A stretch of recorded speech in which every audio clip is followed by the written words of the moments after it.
Hello, fellow sapiens, and welcome to Sleepless Homo. Whether you're preparing to sleep, winding down after a long day, or simply relaxing while cooking, showering, or working with headphones, this channel is here to calm your mind with science told softly. If you appreciate this kind of thoughtful, long-form content, please consider liking and subscribing. It helps more people discover educational stories that bring comfort and knowledge instead of noise. And if you drift off mid-chapter, no problem. I've left timestamps in the description so you can find your way back the next day because each chapter builds the full story. Remember, this is not about wild speculation but humble science, carefully told. We don't always have all the answers, but we'll follow the evidence wherever it leads.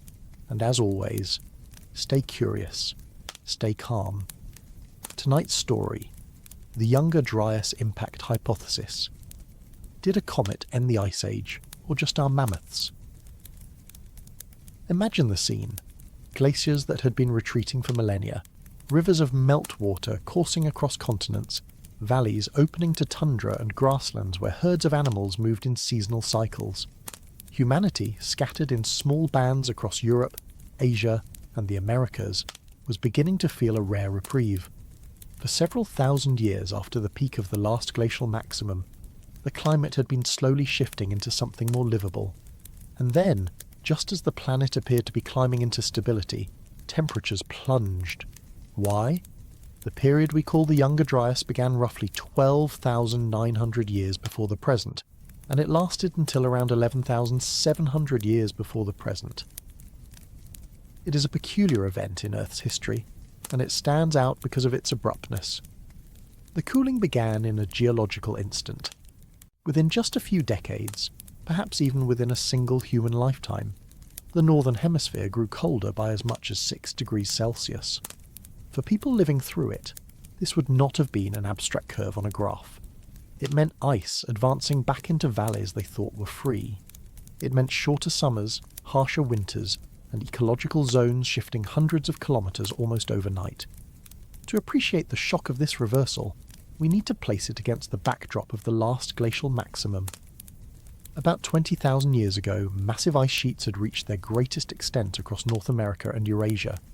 They locked up so much water that global sea levels dropped by over 100 metres, exposing continental shelves and altering coastlines. By about 14,700 years ago, these ice sheets began to collapse, and the planet warmed in fits and starts. This warming is known as the Bulling-Allerud interstadial, a brief interglacial pulse that lasted for around 2,000 years. Forests expanded northward, herds followed them, and humans took advantage of the opening landscapes. It seemed like the glacial world was retreating for good. Then, with little warning, the warmth ended. Greenland ice cores show this vividly. When scientists drilled through 2 kilometres of frozen record, they uncovered clear signals of climate change preserved in the layers of snow and ice. These layers tell us that the Younger Dryas was not just a slight chill, it was a plunge back into near-glacial conditions. The isotopic ratios of oxygen in the ice shift suddenly, a proxy for temperature that allows us to reconstruct how cold it became. This is the kind of data that humbles us. The planet can flip in less than a human generation, overturning ecosystems and forcing every species to scramble. But the Younger Dryas was not evenly felt everywhere. The northern Atlantic region bore the brunt of it. Europe grew colder and drier, with glaciers re-advancing into high valleys. Britain, already chilly, became almost uninhabitable in parts. Yet the southern hemisphere experienced something different.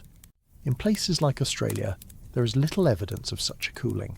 Some regions may have even grown wetter. Antarctica's records tell a more complicated story, with minor shifts, but nothing as dramatic as in the north. This asymmetry hints that the cause was not a global dimming of the sun or some planetary-scale volcanic blackout, but something more local to the northern hemisphere's climate system. For those living through it, the suddenness must have been disorienting. We can imagine hunter-gatherer communities in Europe already adapting to forests where reindeer had retreated north, now watching as tundra returned almost overnight. In North America, ecosystems that had been expanding after the ice's retreat suddenly froze again, reshaping the ranges of animals and plants. Rivers swollen with glacial meltwater shifted course, new lakes appeared, and dry winds scoured landscapes once green. The Younger Dryas is sometimes described as a cold snap, but that phrase hardly conveys what a plunge of several degrees meant in real life. It was a shift so strong it delayed the end of the Ice Age by more than a millennium. When we ask what made this happen, we find ourselves at a frontier of paleoclimate science. The story is still unfinished. What we know with some certainty is that the abruptness points to a tipping point in Earth's systems, rather than a slow orbital drift. The cycles of Earth's tilt and orbit, known as Milankovitch cycles, do explain long swings between glacial and interglacial periods. But the Younger Dryas does not fit neatly into that rhythm. Instead, it looks like the planet stumbled over a threshold. Something in the North Atlantic system broke or jammed, halting the flow of warmth northward. Ice core records show not only temperature changes, but also chemical fingerprints that help us understand the atmosphere of the time. Alongside the drop in oxygen isotope values, there are spikes in dust and in certain chemical species that suggest increased winds and aridity. In lakes across Europe, sediment layers shift abruptly from warm-loving plant pollen to cold-resistant species. In marine cores from the Atlantic, the tiny shells of foraminifera, microscopic organisms that build calcium carbonate tests, show temperature swings that match the ice record. Taken together, these proxies leave little doubt. The Younger Dryas was real, global in extent and abrupt in onset. The name Younger Dryas itself comes from a small alpine flower, Dryas octopetala. Its pollen is abundant in the layers dated to this time in Europe, showing how tundra species reclaimed ground from temperate forests. There is also an older Dryas, and even an oldest Dryas, shorter cold phases during the deglaciation. But the Younger Dryas was the last and most dramatic of them, a final gasp of glacial climate before the Holocene, the warm epoch in which we still live, took hold. What makes this event so fascinating is that it came at the hinge of human prehistory. Around this time, people in the Levant had begun experimenting with wild cereals, laying the foundations of agriculture. In Europe, small communities were dispersing north as forests spread. In North America, human groups were establishing themselves in landscapes still dominated by megafauna. The Younger Dryas interrupted all of this, reshuffling the ecological and cultural board. It was a cold intermission just before humanity's great shift to farming and permanent settlements. The suddenness of the onset remains one of the puzzles. Was it a matter of a few decades? Ice core data suggests so. That means children could have grown up in one climate and found their adulthood framed by another. It is hard not to wonder what oral traditions, if any, might have carried faint echoes of this experience, memories of winters deepening and summers failing. The archaeological record cannot give us those stories, but the climate data hints at them. As scientists, we must remain humble here. We can say with confidence that the Younger Dryas happened, that it was abrupt, and that it reshaped both natural and human histories. But why it began so suddenly remains open to debate. Later in this journey, we will examine the proposed causes, from freshwater floods disrupting ocean currents, to volcanic clusters, to more exotic explanations. For now, it is enough to recognise the strangeness of the event itself. The world was warming, ice sheets were in retreat, and then, as if tripped by some unseen lever, the planet tumbled back into 1,000 years of cold. And so we end this part of the story with a question that still lingers in the minds of scientists. What hidden switch in Earth's climate system was flipped 12,900 years ago, plunging the northern hemisphere back into glacial chill, just as it seemed the Ice Age was over? How do we know the Younger Dryas even happened? It is easy to talk about sudden chills and ancient winters, but without some reliable record, all of this would remain only speculation. The key to our understanding lies in ice. In Greenland, thousands of meters of compacted snowfall have built a natural archive of the planet's climate. Each year's snow carries the chemical imprint of the atmosphere, the dust and salts carried by winds, and the isotopes of water vapour that reveal the temperatures from which the snow fell. These layers stack up like the pages of an enormous book, buried deep under the weight of later snow. To read it, scientists have drilled through 2 kilometres of solid ice, extracting cores that span more than 100,000 years of Earth's climate history. When these ice cores were first analysed in the late 20th century, what emerged was startling. Instead of a smooth, gradual curve of climate change, the oxygen isotopes told a story of sharp jumps and falls. The isotope most used, oxygen-18, is slightly heavier than oxygen-16, and the ratio between them varies depending on temperature. When water evaporates from the oceans and falls as snow at high latitudes, colder conditions favour lighter isotopes, leaving a signal in the snow that can be measured thousands of years later. By slicing through the layers of the ice cores and measuring the ratios, scientists could reconstruct temperature changes with astonishing precision. It was in these records that the Younger Dryas revealed itself as a sudden plunge. The isotope curves drop almost vertically at around 12,900 years before the present. Within perhaps as little as a single human generation, Greenland grew several degrees colder. Then, about 11,700 years ago, the line shoots upward again, marking the end of the event and the beginning of the Holocene epoch. There is no mistaking these shifts. They are as clear as a heartbeat on a medical monitor, only stretched across millennia. The precision of the dating is worth dwelling on. Layers in the ice cores can be counted like tree rings, especially in the more recent sections where annual layers are distinct. In some intervals, volcanic eruptions leave sulfate spikes that act like timestamps, cross-checked against other records. By combining layer counting with radiometric methods and comparisons to known volcanic events, researchers can align the Younger Dryas within a narrow window. The beginning is placed around 12,900 years ago, and the end around 11,700 years ago, making its duration roughly 12 centuries. This is a remarkable level of resolution for an event that happened so far in the past. What struck the scientific community most when these records first came to light was the abruptness. For much of the 20th century, climate was often thought of as sluggish, responding slowly to orbital changes or tectonic shifts. The Greenland cores showed otherwise. Climate could jump, it could pivot within decades, possibly within years. That discovery altered the way we think not just about the past, but also about the stability of our own present. If such dramatic shifts could happen in prehistory, the possibility of a rapid change today cannot be ignored. As the cores were studied in greater detail, patterns emerged. The Younger Dryas was not alone. Scattered throughout the last glacial cycle are a series of abrupt warming and cooling swings now known as Dansgaard-Oeschger events, after the scientists who first identified them. These are repeated patterns in the ice record, a rapid warming over a few decades, followed by centuries of gradual cooling, and often capped by a sudden plunge. They appear about 25 times in the Greenland record over the last 100,000 years.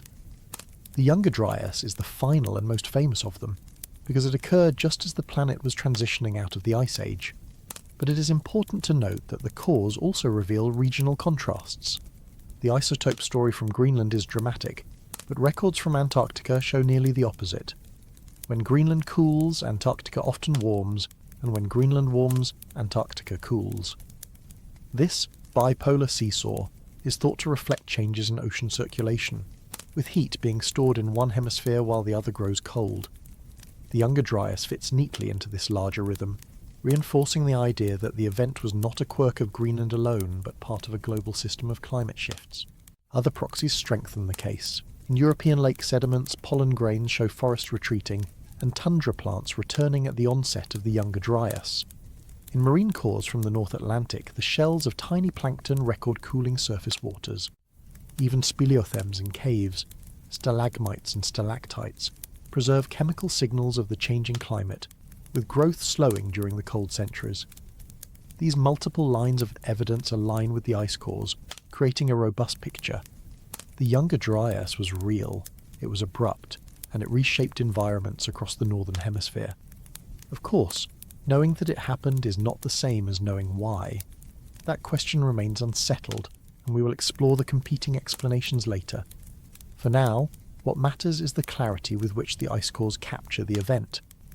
They are time machines in the truest sense, giving us access to winters and summers that fell long before written history.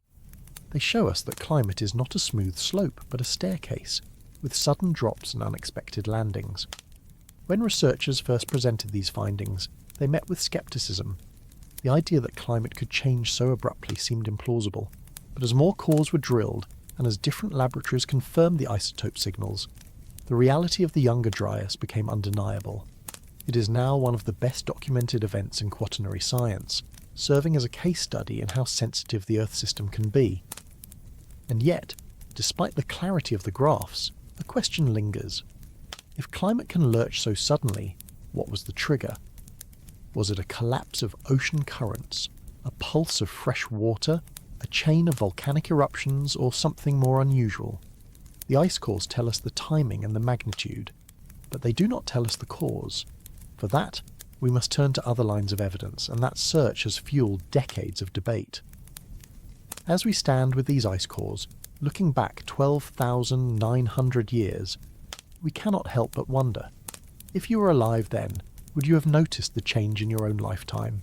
Would you have felt the winters deepen and the summers shorten, or would it have crept in so subtly that only your grandchildren realised the world had shifted?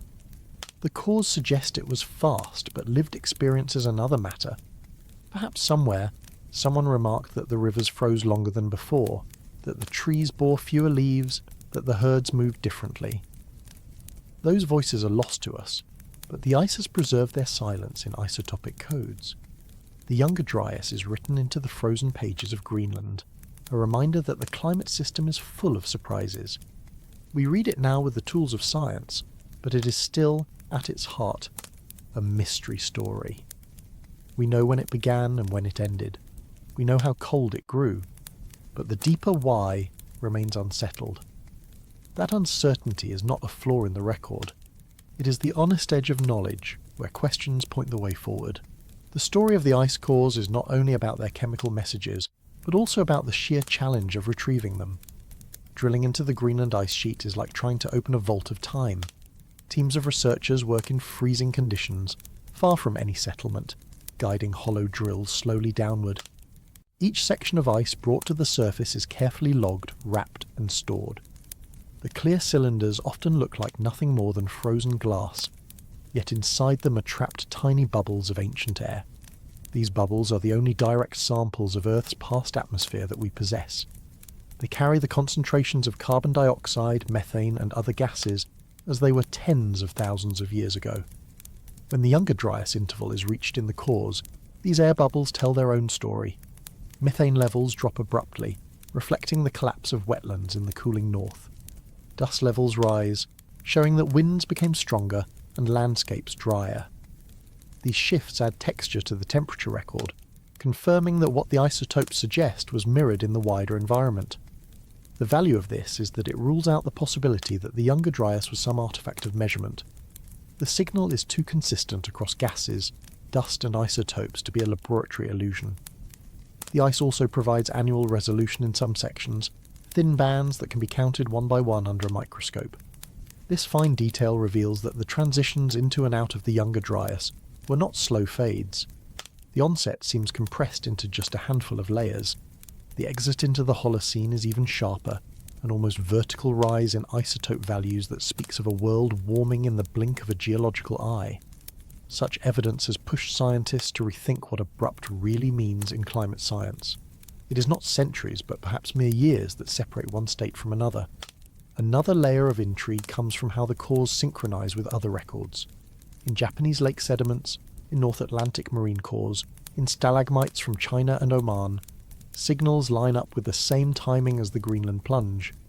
These cross-checks mean the Younger Dryas is not an isolated Greenland phenomenon, but a hemisphere-wide event. The cores thus act as a central spine to which other paleoclimate records can be pinned, creating a coherent timeline that spans continents. What humbles many researchers is how these records make us rethink scale. From the human point of view, a millennium is unimaginably long. From the planet's perspective, it is the flick of a switch. The ice reminds us that climate systems have thresholds, points at which they reorganize with startling speed. And so, we return to the haunting question. If such a shift could erupt from Earth's own rhythms 12,900 years ago, how stable is the warmth that cradles us now? What did the Younger Dryas actually feel like on the ground for those who lived through it? Numbers and graphs pulled from the ice cores can show dramatic plunges and abrupt spikes, but for the hunter walking across the tundra or the family huddling in a rock shelter, climate was not an isotope. It was wind against skin, ice returning to valleys, forests thinning to scrub. around 12,900 years ago, as the planet's northern latitudes should have been easing into gentler conditions. The sudden reversal sent Europe and much of the North Atlantic world back into a hard freeze. Glaciers that had been shrinking turned around and began to creep forward again. Alpine valleys in Switzerland that had been greening during the Allerud interstadial were once more filled with advancing ice tongues. In Britain, cold-tolerant plants that had retreated south suddenly returned, and pollen trapped in ancient lake beds tells us that birch and juniper again became dominant as oaks and hazel failed to thrive. The chill was not only cold but also dry. The Younger Dryas brought with it sharp reductions in rainfall across much of northern Europe and the eastern side of North America. Lakes shrank, rivers became sluggish, and the landscapes grew dusty. From the perspective of a reindeer herd, this meant pastures changed abruptly. Moss and lichen, once made available by warmer winters, were now locked under snow and ice. Hunters following those herds would have found migration routes altered or broken entirely. In some areas, the abundance of certain animals may even have increased at first, as cold ecosystems stabilized briefly. But the unpredictability of the seasons made human planning far more difficult. Yet the changes were not uniform across the globe, and this asymmetry is part of what makes the Younger Dryas so fascinating. In the southern hemisphere, the story diverges. In parts of South America, such as Venezuela, lake sediments show cooler conditions, but across large stretches of the continent and in southern Africa, evidence points to relative stability, or even mild warming. Antarctica tells an even stranger tale. The ice cores there show a pattern almost the reverse of Greenland's, with warming aligning with northern cooling. In New Zealand and southeastern Australia, some records suggest that rainfall may actually have increased during the same interval. What this means is that the Younger Dryas was not a single global freeze but a seesaw, with one hemisphere plunging back toward glacial conditions, while the other experienced something quite different. This contrast shows up clearly in the pollen records from Europe compared to those from Africa or South America, and it also appears in the chemical markers trapped in stalagmites from far-flung caves. One half of the planet was lurching into harsh winters, while the other seemed relatively spared. To people living in northern latitudes, it would have been felt as a betrayal of the warming trend that seemed to promise a gentler world. To those in the southern hemisphere, the event might not have registered at all as anything extraordinary. And to us today, the haunting question remains: what kind of planetary system allows one hemisphere to stumble backward into ice, while the other stands in place, or even warms? It suggests a climate engine capable of shifting gears differently north and south, with consequences that were and still are unevenly distributed. The unevenness of the Younger Dryas becomes even clearer when we look not only at temperatures but at ecosystems. In Central Europe, less deposits, the windblown silts that cover wide tracts of land, accumulated more rapidly, meaning dust storms scoured the surface as vegetation failed to anchor soils. In the American Midwest, ancient lake basins show fluctuating water levels that signal harsher drought cycles than had been seen for thousands of years. To live in these landscapes meant not only enduring colder winters, but facing unpredictable rainfall, failing crops of wild grains, and the need to move constantly in search of sustenance. This was not a return to the steady cold of the last glacial maximum. It was a jittery, unstable world in which one year might bring brutal storms and the next parched ground. Meanwhile, in places far removed from the ice sheets, life went on with far less drama. In tropical Africa, sediment cores from Lake Victoria and Lake Tanganyika show evidence of modest shifts, but the broad outlines of climate remained steady. Plants continued to grow in abundance, animal populations stayed relatively stable, and human groups there probably carried on with minimal disruption. For them, the Younger Dryas was perhaps no more than another turn in a long sequence of seasonal challenges. What is striking is that even within a single continent, the impact varied sharply. In South America, the high Andes cooled noticeably, forcing alpine plants and animals to descend to lower altitudes. But in the Amazon basin, wetter conditions may have supported flourishing forests. This patchwork of responses is a reminder that global climate events are never experienced evenly. Local geography, altitude, and prevailing winds determine whether an area suffers or survives. Archaeological traces give us small but telling glimpses of how people adapted to these microclimates. In northern Spain and southern France, where cave sites preserve layers of human occupation, The Younger Dryas appears as a time of shifting toolkits and food sources. Hunters relied more on cold hardy species such as reindeer, and less on red deer or boar, which retreated with the forests. In contrast, communities in the Levant were already experimenting with harvesting wild cereals, and pollen records suggest they had to cope with drying conditions by moving seasonally to follow remaining patches of fertile land. Even marine environments tell a story. Shell middens along the coastlines of Japan and Korea record changes in which mollusk species dominated. Some warm water species declined, replaced by those adapted to colder seas. For coastal people depending on shellfish, these subtle changes altered not just diet but the rhythm of daily foraging. Such evidence reminds us that the Younger Dryas was felt in oceans as well as on land, in fisheries as much as in forests. Taken together, these clues paint a portrait of a world divided. The northern hemisphere shivered, glaciers crept forward, winds scoured plains, and hunters faced landscapes that betrayed their expectations. South of the equator, many communities experienced less disruption, and in some cases, climates may even have become more favourable for growth. The asymmetry is not only scientifically intriguing, it also forces us to think about the unevenness of human history. Survival and adaptation are never global in the same way. Where one group is pressed to the brink, another continues almost unchanged. The haunting thought is this: if you had been born 12,800 years ago, the story of the Younger Dryas would have depended entirely on where you were standing. In Britain or Scandinavia, you would have watched forests vanish and ice return. In Kenya or Peru, you might have carried on, barely aware of the upheaval half a planet away. That dissonance is a reminder that climate is not a single story, but many overlapping ones, bound together by a complex Earth system. And we are still unravelling how those stories interacted. Did the southern stability soften the blow of northern chaos by serving as a reservoir of biodiversity? Or did it simply mean that history forked, with one half of the human world thrown into turmoil while the other continued undisturbed? We cannot yet say with certainty. But the evidence we do have shows that the Younger Dryas was not a single blanket of cold draped over the Earth. It was a quilt of extremes, stitched together by forces we are only beginning to understand. Imagine standing on a plain in North America 13,000 years ago. The cold of the Younger Dryas has just begun to creep back, but the land is still populated by giants. Herds of woolly mammoths graze on coarse grasses, their tusks curving in sweeping arcs.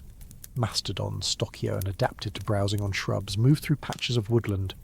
Saber-toothed cats with their improbable fangs watch from the shadows, while enormous short-faced bears, heavier than any living grizzly, patrol river valleys. Horses, camels, and ground sloths, some of them the size of small elephants, are all part of this crowded stage. To us, this world sounds fantastical, as though lifted from myth, but it was real, and it was within the last heartbeat of geological time. By 13,000 years ago, such megafauna still existed on nearly every continent. In Europe, woolly rhinoceroses persisted alongside mammoths, though in declining numbers. In South America, giant ground sloths like Megatherium still lumbered across grasslands, accompanied by armoured glyptodonts with shells as heavy as a small car. In Australia, the last populations of giant kangaroos and the formidable marsupial lion had already vanished thousands of years earlier, leaving that continent's landscapes quieter. Yet the Americas, Eurasia, and scattered islands still carried the legacy of the Ice Age giants. The timing of their disappearances is one of the great puzzles of prehistory. Radiocarbon dating of bones, tusks, and dung deposits shows a pattern that is not uniform but staggered. In North America, mammoths seem to have dwindled rapidly around the window of the Younger Dryas, while horses and camels vanished completely from the continent. Mastodons disappeared somewhat earlier in certain regions, but survived in others until roughly the same period. In Eurasia, mammoths held on in isolated pockets long after the cooling began, with tiny populations persisting on Wrangel Island in Siberia until just 4,000 years ago, long after the pyramids of Egypt had been built. What this reveals is that extinction was not a single synchronized event. Some species declined before the Younger Dryas, others during it, and a few clung to existence long after. Yet when we view the broad picture, Many of the most iconic megafauna vanish from the fossil record between about 13,000 and 11,000 years ago, placing their final struggles in the same time frame as the sudden climatic reversal.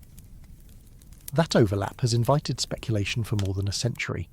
Did the shock of returning cold tip already fragile species into collapse?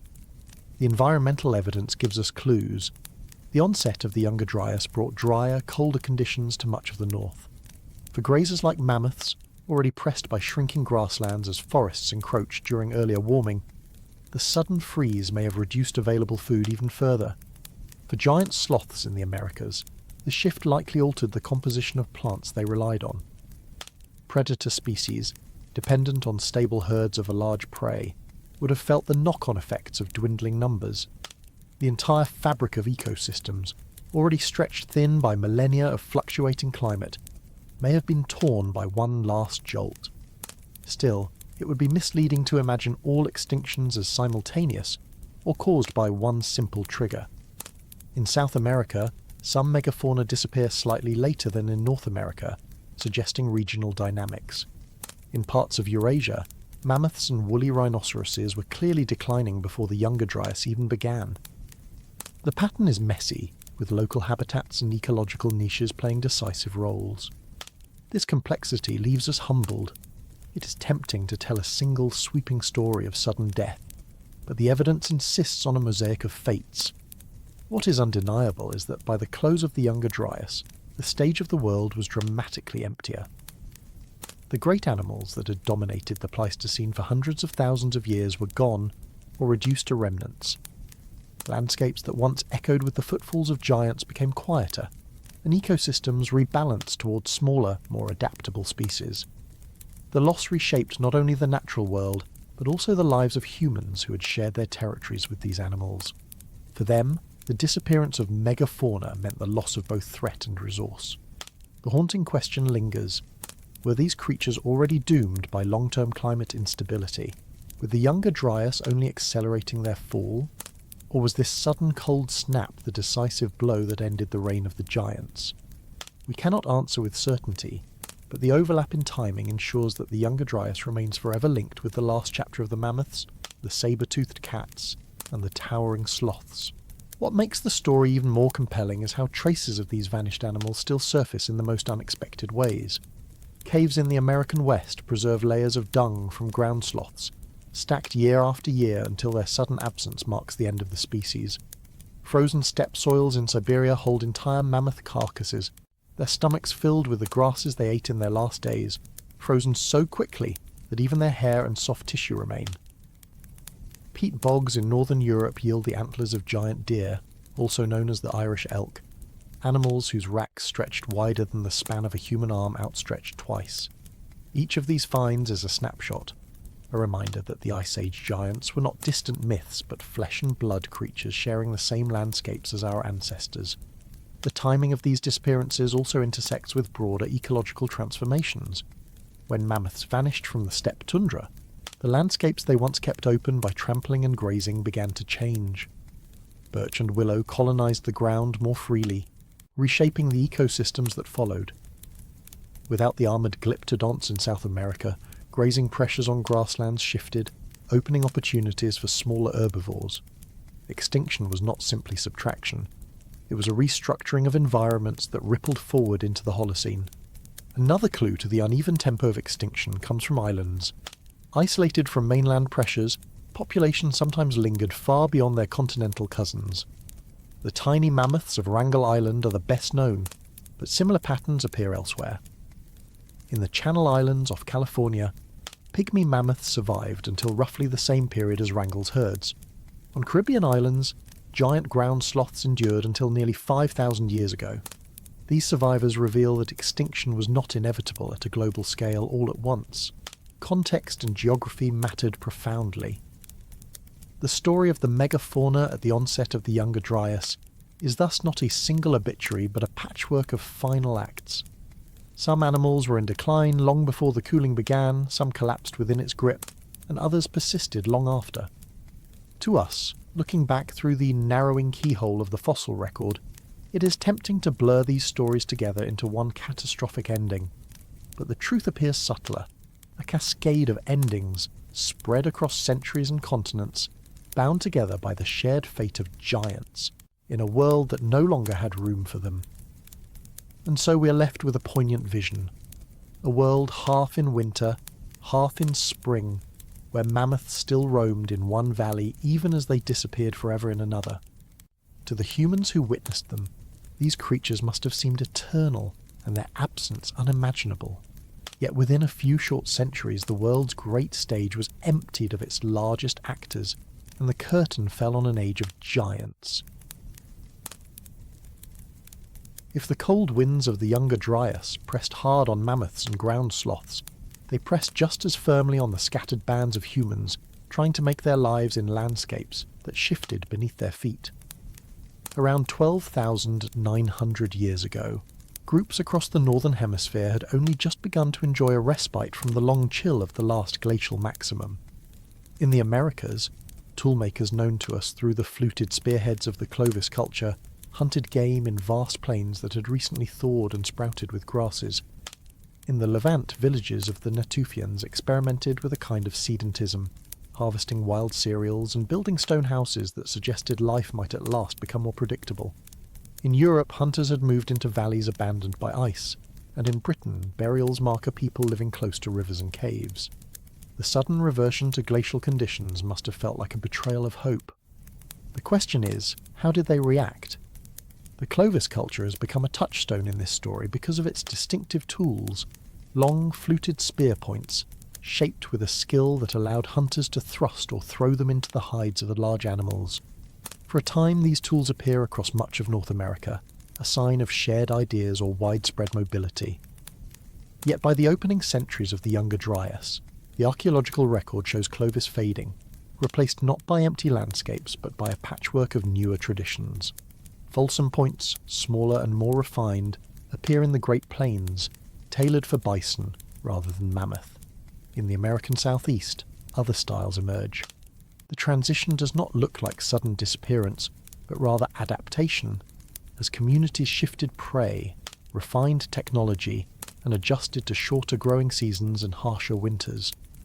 The landscapes were still inhabited, but the Clovis name no longer defined them. In the Levant, the Natufians were among the first humans to build stone houses and invest in permanent villages. Before the cold struck, they harvested stands of wild wheat and barley, collecting seeds with flint sickles and storing them in pits. Their settlements grew larger, and some archaeologists argue that these communities were already experimenting with the first steps toward agriculture. Then the Younger Dryas altered the equation. Drought replaced relative abundance, woodlands shrank, and game shifted ranges. Some Natufian sites appear to contract or be abandoned. Others suggest a return to mobility, with groups leaving behind heavy stone houses in favour of lighter shelters that could be moved seasonally. Yet the foundation remained. They continued to harvest cereals, they continued to gather nuts, and when conditions warmed again, their descendants were poised to take the leap into full cultivation. In this way, the cold snap may not have ended their trajectory, but rather forced a pause that sharpened resilience.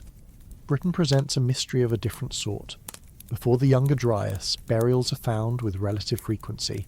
Graves in caves, sometimes accompanied by tools or ornaments. After the cold took hold, the record falls silent. For centuries no burials are known. And yet the land was not empty.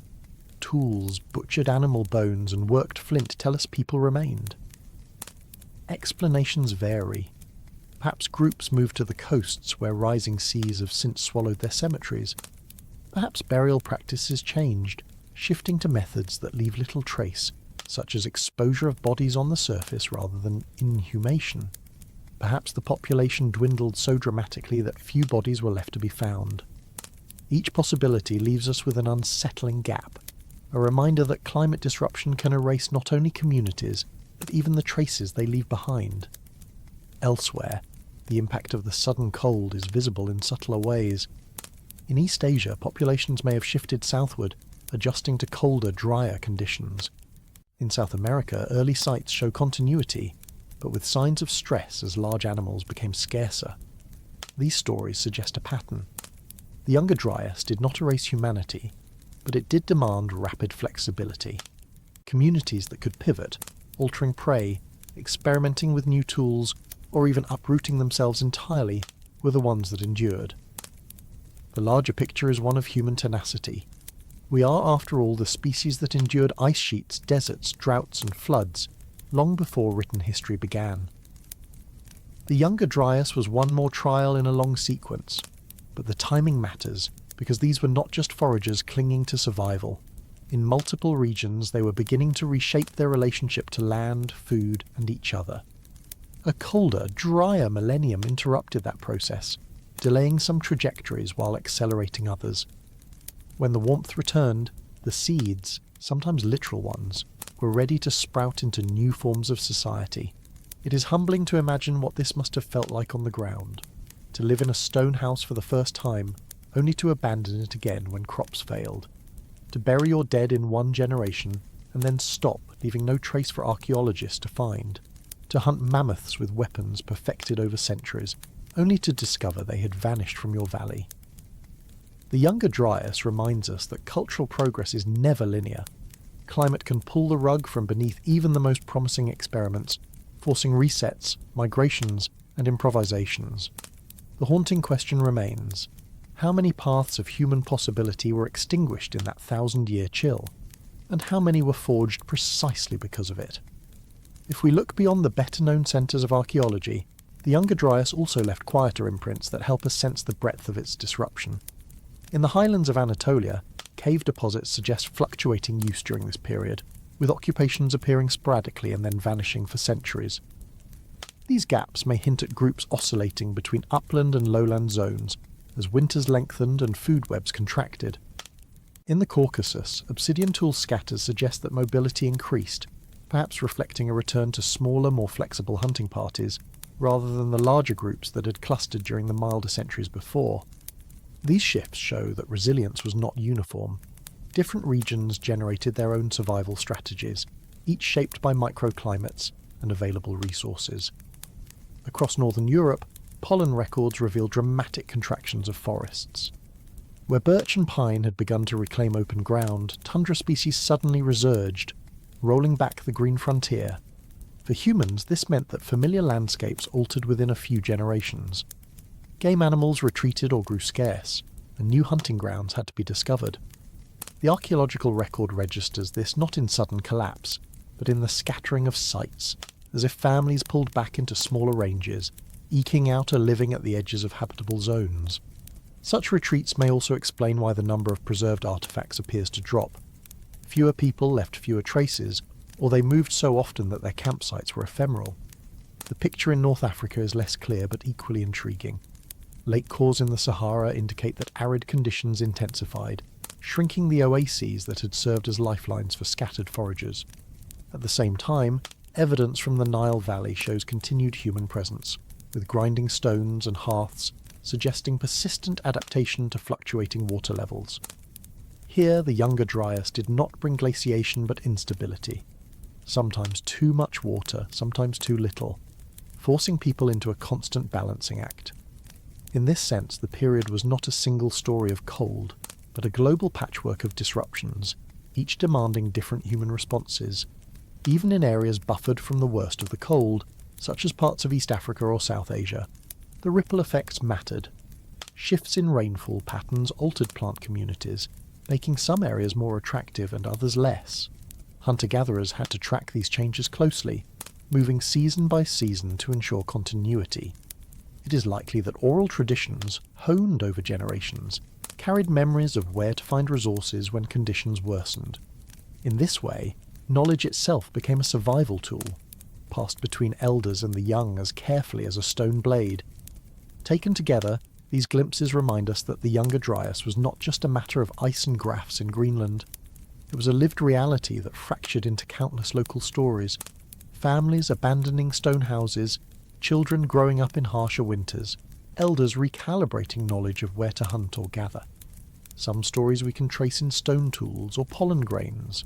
Most are lost, and yet the survival of our species through this 1,000-year detour tells us they found ways forward, even when the climate itself seemed intent on erasing the ground beneath their feet. When scientists first tried to explain the abrupt cooling of the Younger Dryas, they did not look to the sky but to the oceans. The Earth's climate system is not only about sunlight and atmosphere, but also about water constantly moving across the globe. Heat is carried not only by winds but by deep currents, and in the North Atlantic this process is particularly powerful. Warm surface water flows north from the tropics, releases its heat to the air, and then sinks as it cools and mixes with saltier water. This sinking drives a global conveyor belt, the Atlantic Meridional Overturning Circulation, or AMOC.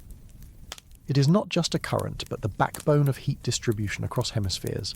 Without it, winters in Europe would be far harsher, monsoon systems would shift, and the tropics themselves would change. In short, the conveyor is one of the quiet but essential gears of the climate machine. Around 12,900 years ago, something appears to have interrupted that gear. The leading suspect is not mysterious at all: meltwater. At the close of the last glacial maximum, as ice sheets retreated across North America, they did not simply melt in place. They released torrents of water that pooled into vast proglacial lakes. Among them was Lake Agassiz, a body of water so large it dwarfed modern Great Lakes combined. As long as the ice sheets dammed it, Agassiz was contained. But ice dams are fragile. When they break, they release floods that can transform entire continents in weeks.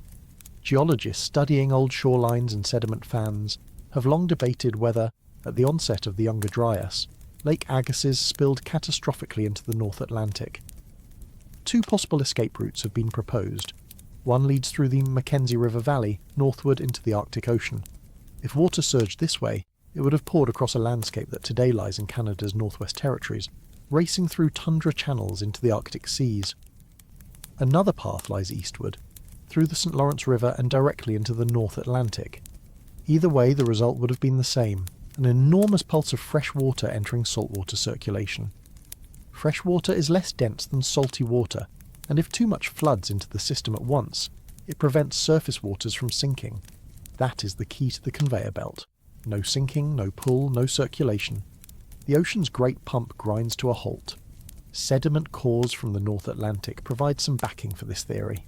Layers dating to the Younger Dryas show shifts in the tiny shells of foraminifera, microfossils whose chemical makeup reflects ocean temperatures and salinity.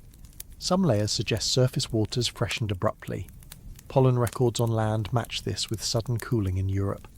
Together, these hints make a compelling case. The conveyor belt stopped, and the North Atlantic descended into a millennium of cold.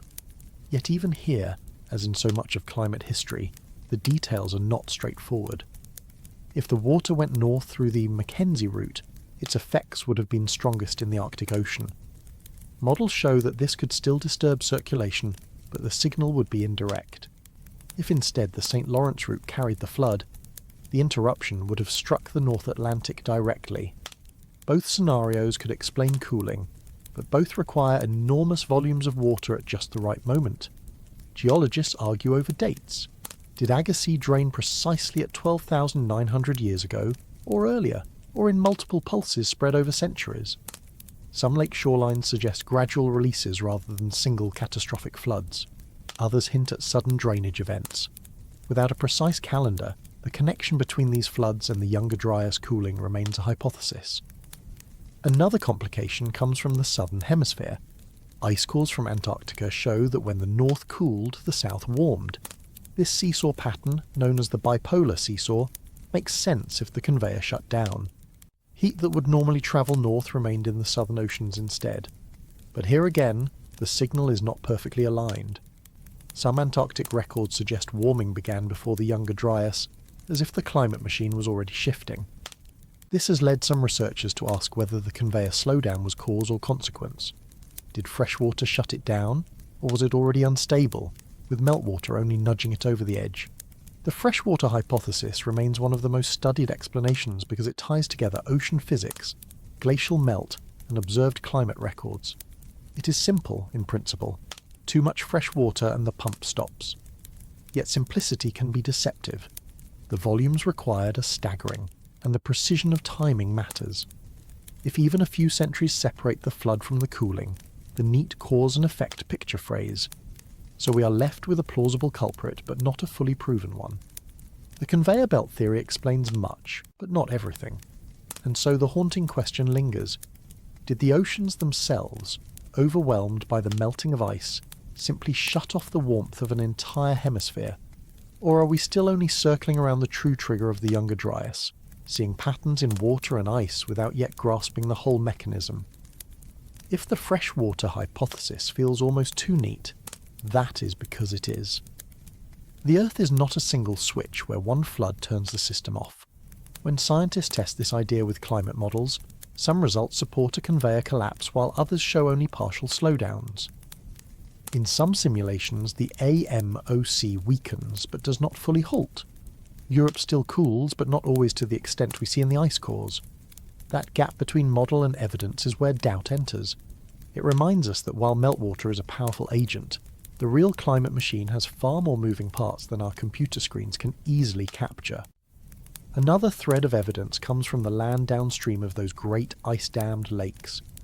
In the Mackenzie Basin, geologists have mapped massive scours and spillways, giant features carved by torrents no ordinary river could produce. These are interpreted as mega-flood paths, signs that volumes of water once surged north at a pace impossible to imagine today. At the mouth of the St. Lawrence system, sediment fans also suggest abrupt pulses into the Atlantic. Each site tells part of the story, but they do not always agree on timing. Was it a single cataclysm, or a stuttering sequence of smaller releases? That matters, because the Younger Dryas cooling was sharp, not gradual. One of the more intriguing puzzles is that the Younger Dryas was not the only cold snap during deglaciation. Similar events earlier in the last ice age also show fingerprints of freshwater disruption. These are the so-called Heinrich events, when armadas of icebergs carved into the North Atlantic and melted, freshening the surface. Those earlier episodes help frame the Younger Dryas as part of a pattern. Perhaps the climate system, already unstable, was primed to respond violently to even modest freshwater surges. In that sense, Lake Agassiz may have been less the sole culprit and more the final straw in a chain of stresses. Still, for all its appeal, the freshwater idea raises another question. If the conveyor can be stopped so easily, why does it not happen more often in the paleoclimate record?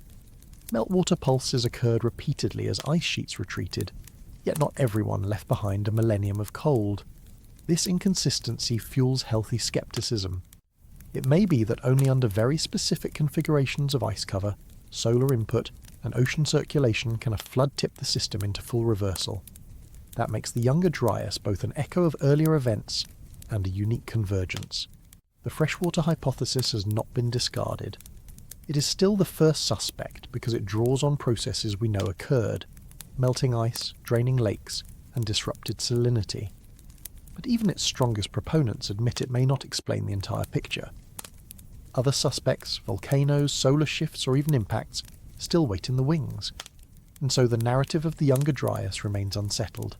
Did water alone undo the warmth of an entire hemisphere, or was the ocean conveyor just one gear in a larger, messier machine of abrupt climate change?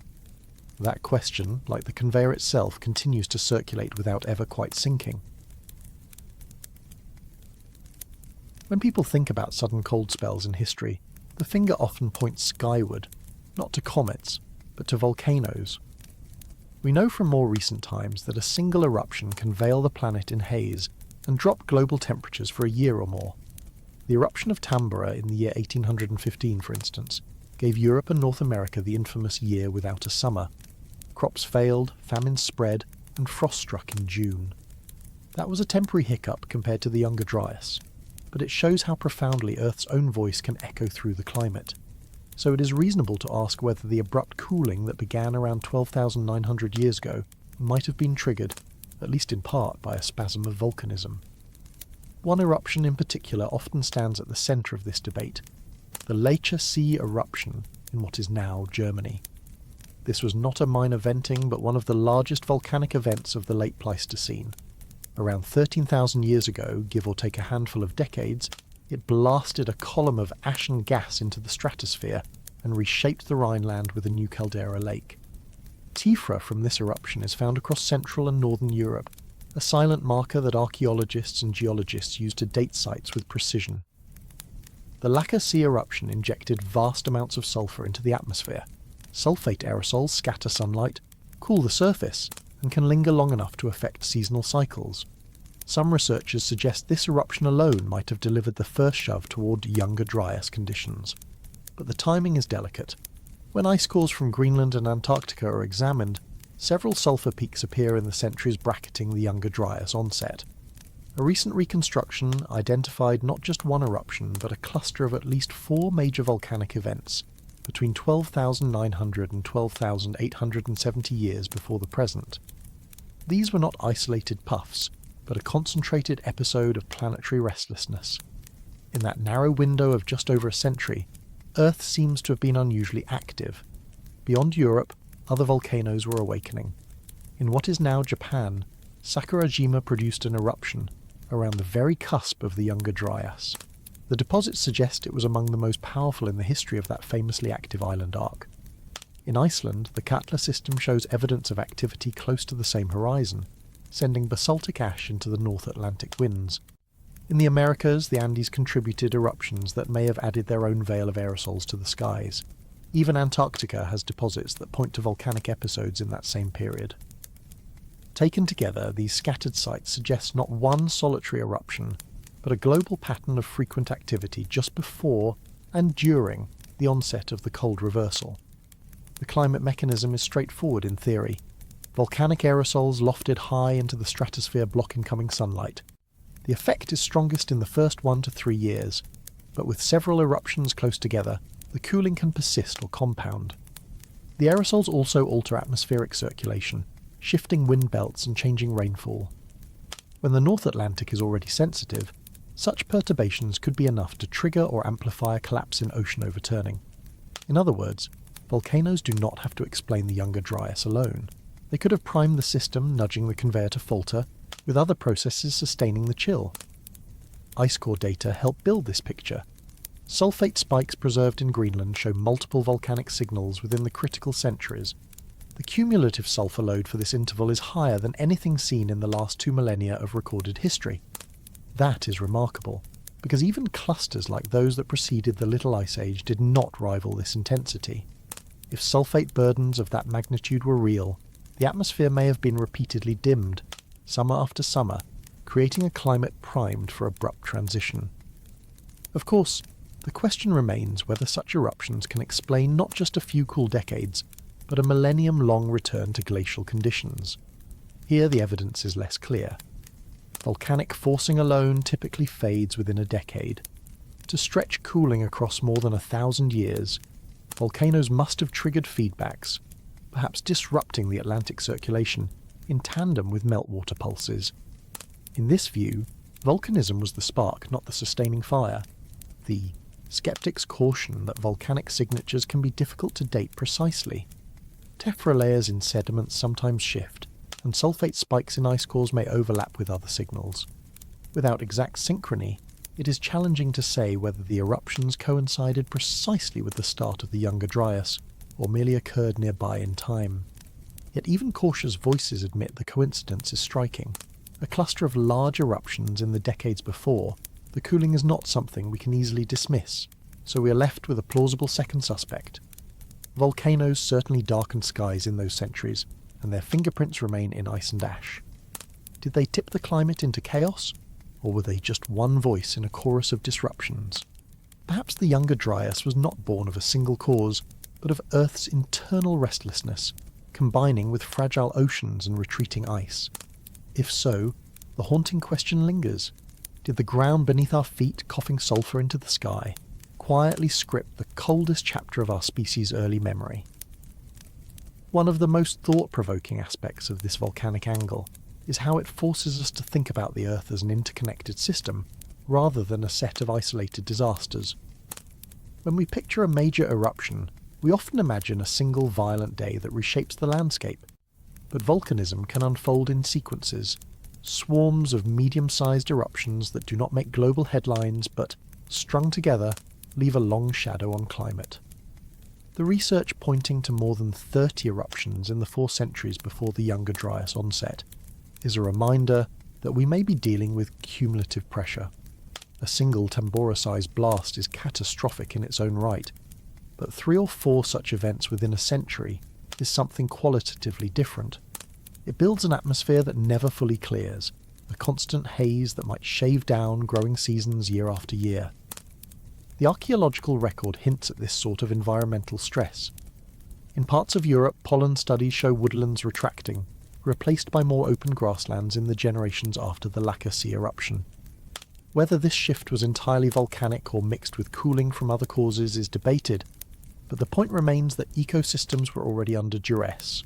Small swings in sunlight and rainfall could have amplified the strain. For people and animals living through it, the experience may have been one of summers that seemed shorter and winters that seemed just a little harsher, stacking unease onto unease until entire lifeways were reconfigured. Another clue comes from the chemistry of ice. Volcanic sulfate does not only cool the planet, it also interacts with ozone. Some modelling studies suggest that repeated eruptions could have thinned ozone layers in high latitudes, changing not just temperature but ultraviolet exposure. This is speculative, but if true, it would add another dimension to how volcanism might have stressed life during the Younger Dryas. It reminds us that eruptions are not merely local spectacles, they ripple upward into atmospheric chemistry in ways still being pieced together. Skeptics often counter that the precise dating of these eruptions remains fuzzy. Tephra shards in sediment cores are tiny and often reworked by rivers or winds. Ice cores tell us there were multiple sulfate spikes, but pinning them to exact volcanoes is like matching puzzle pieces with frayed edges. Still, the very presence of so many spikes within such a narrow window is compelling. Even if we cannot yet assign every eruption a name, the atmosphere itself records their presence. So when we ask whether the Earth coughed up the cold, perhaps the more accurate framing is that the planet was already breathing uneasily. The retreat of ice sheets lightened the crust, magma systems adjusted, and volcanism surged at precisely the moment when the climate was most sensitive. Did this chain reaction simply nudge a fragile system into a new equilibrium? Or did it slam the door on warming that might otherwise have carried us smoothly into the Holocene? That remains the open question, and it is one worth holding in mind as we follow the next suspects in this ongoing investigation of deep time. At a certain point in this story, the gaze of science shifted upward. If oceans and volcanoes could not fully account for the sudden shock of the Younger Dryas, perhaps the culprit was not of this Earth at all. Around the middle of the 2007 conference season, a group of researchers proposed what became known as the Younger Dryas impact hypothesis. The idea was stark and simple enough to make headlines. Something fell from the sky. A comet or an asteroid, possibly fragmented into multiple pieces, may have struck or exploded over North America roughly 12,900 years ago. The result, they argued, was a cascade of disasters, wildfires racing across landscapes, ice sheets destabilized by sudden heat, and ecosystems thrown into collapse. In this telling, the sudden return to cold was not just a quirk of the climate system, but the fallout of an extraterrestrial visitor. The attraction of this hypothesis is easy to see. Earth is no stranger to impacts. 66 million years ago, a large asteroid transformed the fate of dinosaurs and paved the way for mammals. That was a global catastrophe written in iridium layers in a crater on the Yucatan coast. If one impact could end the age of reptiles, might a smaller one have been enough to jolt the late Pleistocene? The idea taps into a narrative we already understand, that cosmic accidents have shaped life's history before, and they could have done so again in more recent memory. Proponents of the impact hypothesis argue that the Younger Dryas began too abruptly to be explained by slower earthbound mechanisms alone. Within just a few decades, they say, the warming world lurched back into glacial chill. They suggest that only an extraordinary trigger could set so many dominoes falling at once. Firestorms consuming up to 1/10 of the Earth's biomass, meltwater flooding oceans, and megafauna extinctions clustering suspiciously around the same window. Rather than a long build-up of stresses, the hypothesis paints a picture of a sudden hammer blow. From the outset, the proposal was controversial. It called not for subtle nudges, but for an abrupt shock, and the evidence was still fragmentary. Critics noted that no crater had been found, and that was awkward.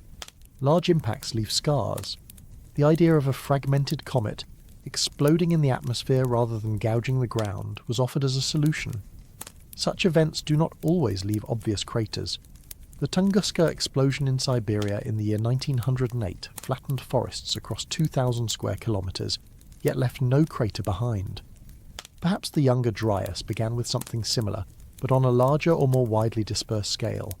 This possibility opened a fresh line of debate. Was it more plausible that Earth's own feedbacks had stumbled, as they had many times before, or that a cosmic intruder had rewritten the script at the very moment warming seemed to be gaining ground? The hypothesis was bold, even cinematic. It resonated with a public imagination already primed by stories of dinosaur-killing asteroids and Hollywood films about planetary impacts. But bold ideas require extraordinary evidence, and that evidence has remained contested. To be clear, the impact hypothesis does not stand outside science. Its proponents are geologists, archaeologists, and climatologists publishing in peer-reviewed journals. They look for signals in sediments, anomalies in chemistry, and patterns in extinction. Yet the hypothesis has also become a lightning rod in the broader conversation about how science handles uncertainty. On one side are those who argue the evidence for an extraterrestrial trigger is mounting and deserves serious attention. On the other are those who caution that the Earth itself offers enough mechanisms to explain abrupt climate shifts without importing cosmic drama. For us, the point is not to resolve the debate, but to understand its stakes. The impact hypothesis offers a story where the Younger Dryas is not just another Dansgaard-Oeschger oscillation, not just another hiccup in ocean currents, but an event unique in its violence. If true, it would mean that our species entered the Holocene in the shadow of a disaster from the stars. If false, it still serves as a reminder of how fragile the climate system is, capable of tumbling into chaos from the inside out. And so the haunting question hangs above us. Was the coldest interruption of the last ice age written into the Earth's own rhythms, or was it imposed by something that fell without warning from the sky? If we let the thought experiment run further, it becomes clear why the impact hypothesis continues to attract attention, even when much of the scientific community remains cautious. There is something profoundly unsettling about the notion that, just as ice sheets were retreating and ecosystems were beginning to reorganize, a cosmic accident might have reset the trajectory. It would mean that the shift into the Holocene, the warm epoch in which all of recorded human history unfolds, did not arrive smoothly, but through a catastrophe that nearly derailed it. That narrative, even if unproven, changes how we think about fragility and contingency in our own past. To follow this idea, we have to imagine the scale of such an event. Advocates suggest not a single dinosaur killer rock, but rather a swarm of smaller fragments. A disintegrating comet passing near Earth could scatter pieces across continents, each one releasing massive amounts of energy as it burned through the atmosphere or struck the ice sheets. The visual comparison is again Tunguska, magnified many times. Instead of flattening one forest in Siberia, imagine firestorms kindling across broad regions, soot and smoke rising into the atmosphere, and shock waves disturbing vast ice sheets already on the edge of instability. The climatic response in this view would have been rapid cooling, driven both by atmospheric particles blocking sunlight and by freshwater floods cascading into the North Atlantic.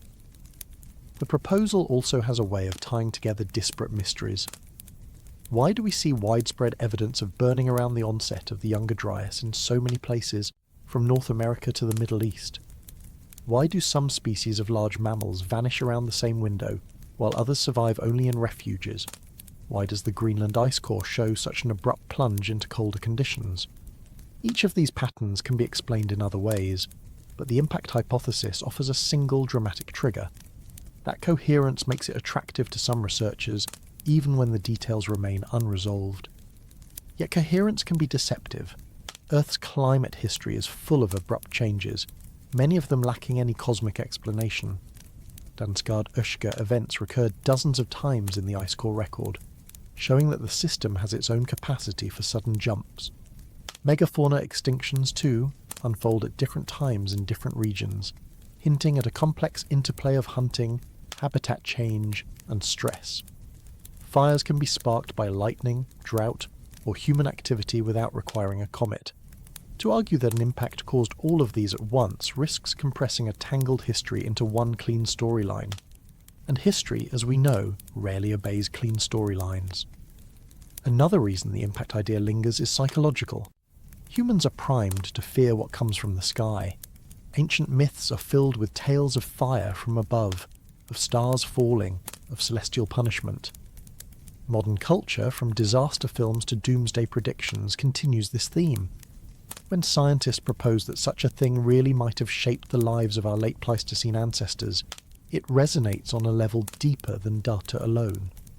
That resonance is not evidence, but it explains why the idea has travelled so widely beyond specialist journals into popular imagination. For a moment, it is worth considering the counterfactual. Suppose the impact hypothesis is wrong. Suppose the Younger Dryas was simply another episode of Earth's chaotic system flipping between states. That would make our planet no less extraordinary. It would remind us that abrupt climate shifts can arise from within, without any cosmic trigger, and that they can arrive with little warning. In some ways, that lesson is even more relevant to the present. If Earth's own feedbacks can plunge us into thousand-year cold snaps, then the stability we take for granted today is more precarious than we might think. But if the hypothesis is right, then our story carries another weight.